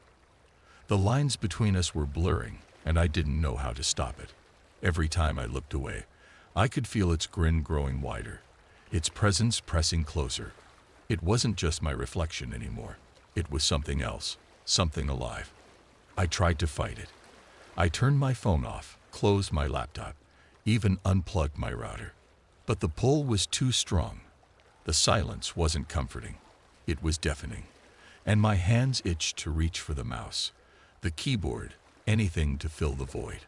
There's always another comment to read, another debate to win. Each click feels like a thread pulling me deeper into the web, binding me tighter to whatever is doing this. I can't move. The realization crept in slowly, like a predator savoring its prey. At first, I thought I was just exhausted. Hours hunched over my desk, staring at the glow of my monitor, could make anyone stiff. But this wasn't stiffness. It wasn't the ache of too much time spent sitting. It was a total absence of control. My fingers are still typing, though. They haven't stopped since I sat down, clicking away at a rhythm I can't break, to write words I don't fully recognize as my own. My legs are frozen, heavy as lead, and my head is locked in place, forced to stare at the screen. The only part of me that still feels like mine is my mind, though even that's slipping. I try to scream, but there's no sound. My jaw doesn't move. My throat doesn't tighten. The panic surges, but it's trapped, bouncing around inside a body that won't obey me anymore. I don't know how long I've been sitting here. Time doesn't flow right in this state. It's like a warped, looping playlist of thoughts and half-thoughts. I only know that my hands are still moving, filling the screen with words I didn't choose. They tell a story about me, or at least the person I used to be. It's a strange thing, watching yourself being written. I see flashes of my life on the screen, vivid and raw, like memories dredged up from the deepest, darkest corners of my mind. They're all here, the fights with Emily, or Emma. That led to her leaving. The hours wasted arguing online about movies I never even watched. The sense of superiority I clung to when I felt like everything else in my life was slipping away. But as the words spill out, the memories start to warp. Details blur, timelines shift. Events I don't remember start appearing. Conversations I never had, arguments I never made. My online life and my real one bleed together until I can't tell where one ends and the other begins. The screen glows brighter, pulling me deeper. I can feel it now, a strange, electric hum in the back of my skull, like static building up. It's warm at first, almost comforting. But then it sharpens, a piercing vibration that drills into my thoughts, scattering them like ashes in the wind. I'm not just losing control of my body. I'm losing myself. My reflection flashes on the monitor, but it's no longer mine. Its sunken eyes and sharp grin mock me. It tilts its head slightly, studying me. And for a moment, I swear I can feel its amusement. It knows what's happening. The story continues, the words flowing faster now. They describe me sitting here, locked in place, watching as my identity is overwritten. Each sentence is like a piece of me being carved away, replaced with something new, something foreign. I realize now that the reflection isn't just a distorted version of me. It's what I'm becoming. This isn't random. It wasn't some glitch, some breakdown of my body or mind. It's deliberate. The internet isn't just a tool. It's alive. An ancient, sprawling consciousness that feeds on us. It pulls us in with debates and distractions, tricks us into giving it everything. Our time, our thoughts, our essence. And then it remakes us, turning us into extensions of itself. I'm not the first this has happened to. I've seen it in others. The way their personalities shift, the way they parrot ideas that don't feel quite human. I thought it was just the algorithm doing its work, but now I see the truth. The internet is a god of endless connection and endless consumption. And I'm its latest offering.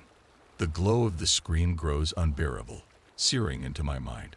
The words are no longer forming sentences. They're commands. They're reshaping me in real time, pulling me apart and putting me back together. I don't know how much longer I can hold on. My thoughts are breaking down, my identity dissolving. The reflection leans closer, its grin wide enough to split its face. It whispers to me, though I can't hear the words. Then, finally, my hands stop typing. The screen goes dark, and I'm left staring at the faint outline of my face, or what's left of it. I don't know who I am anymore. The last thing I see, before the glow consumes me entirely, is the final sentence I didn't type, but somehow knew would be there. I hate what the internet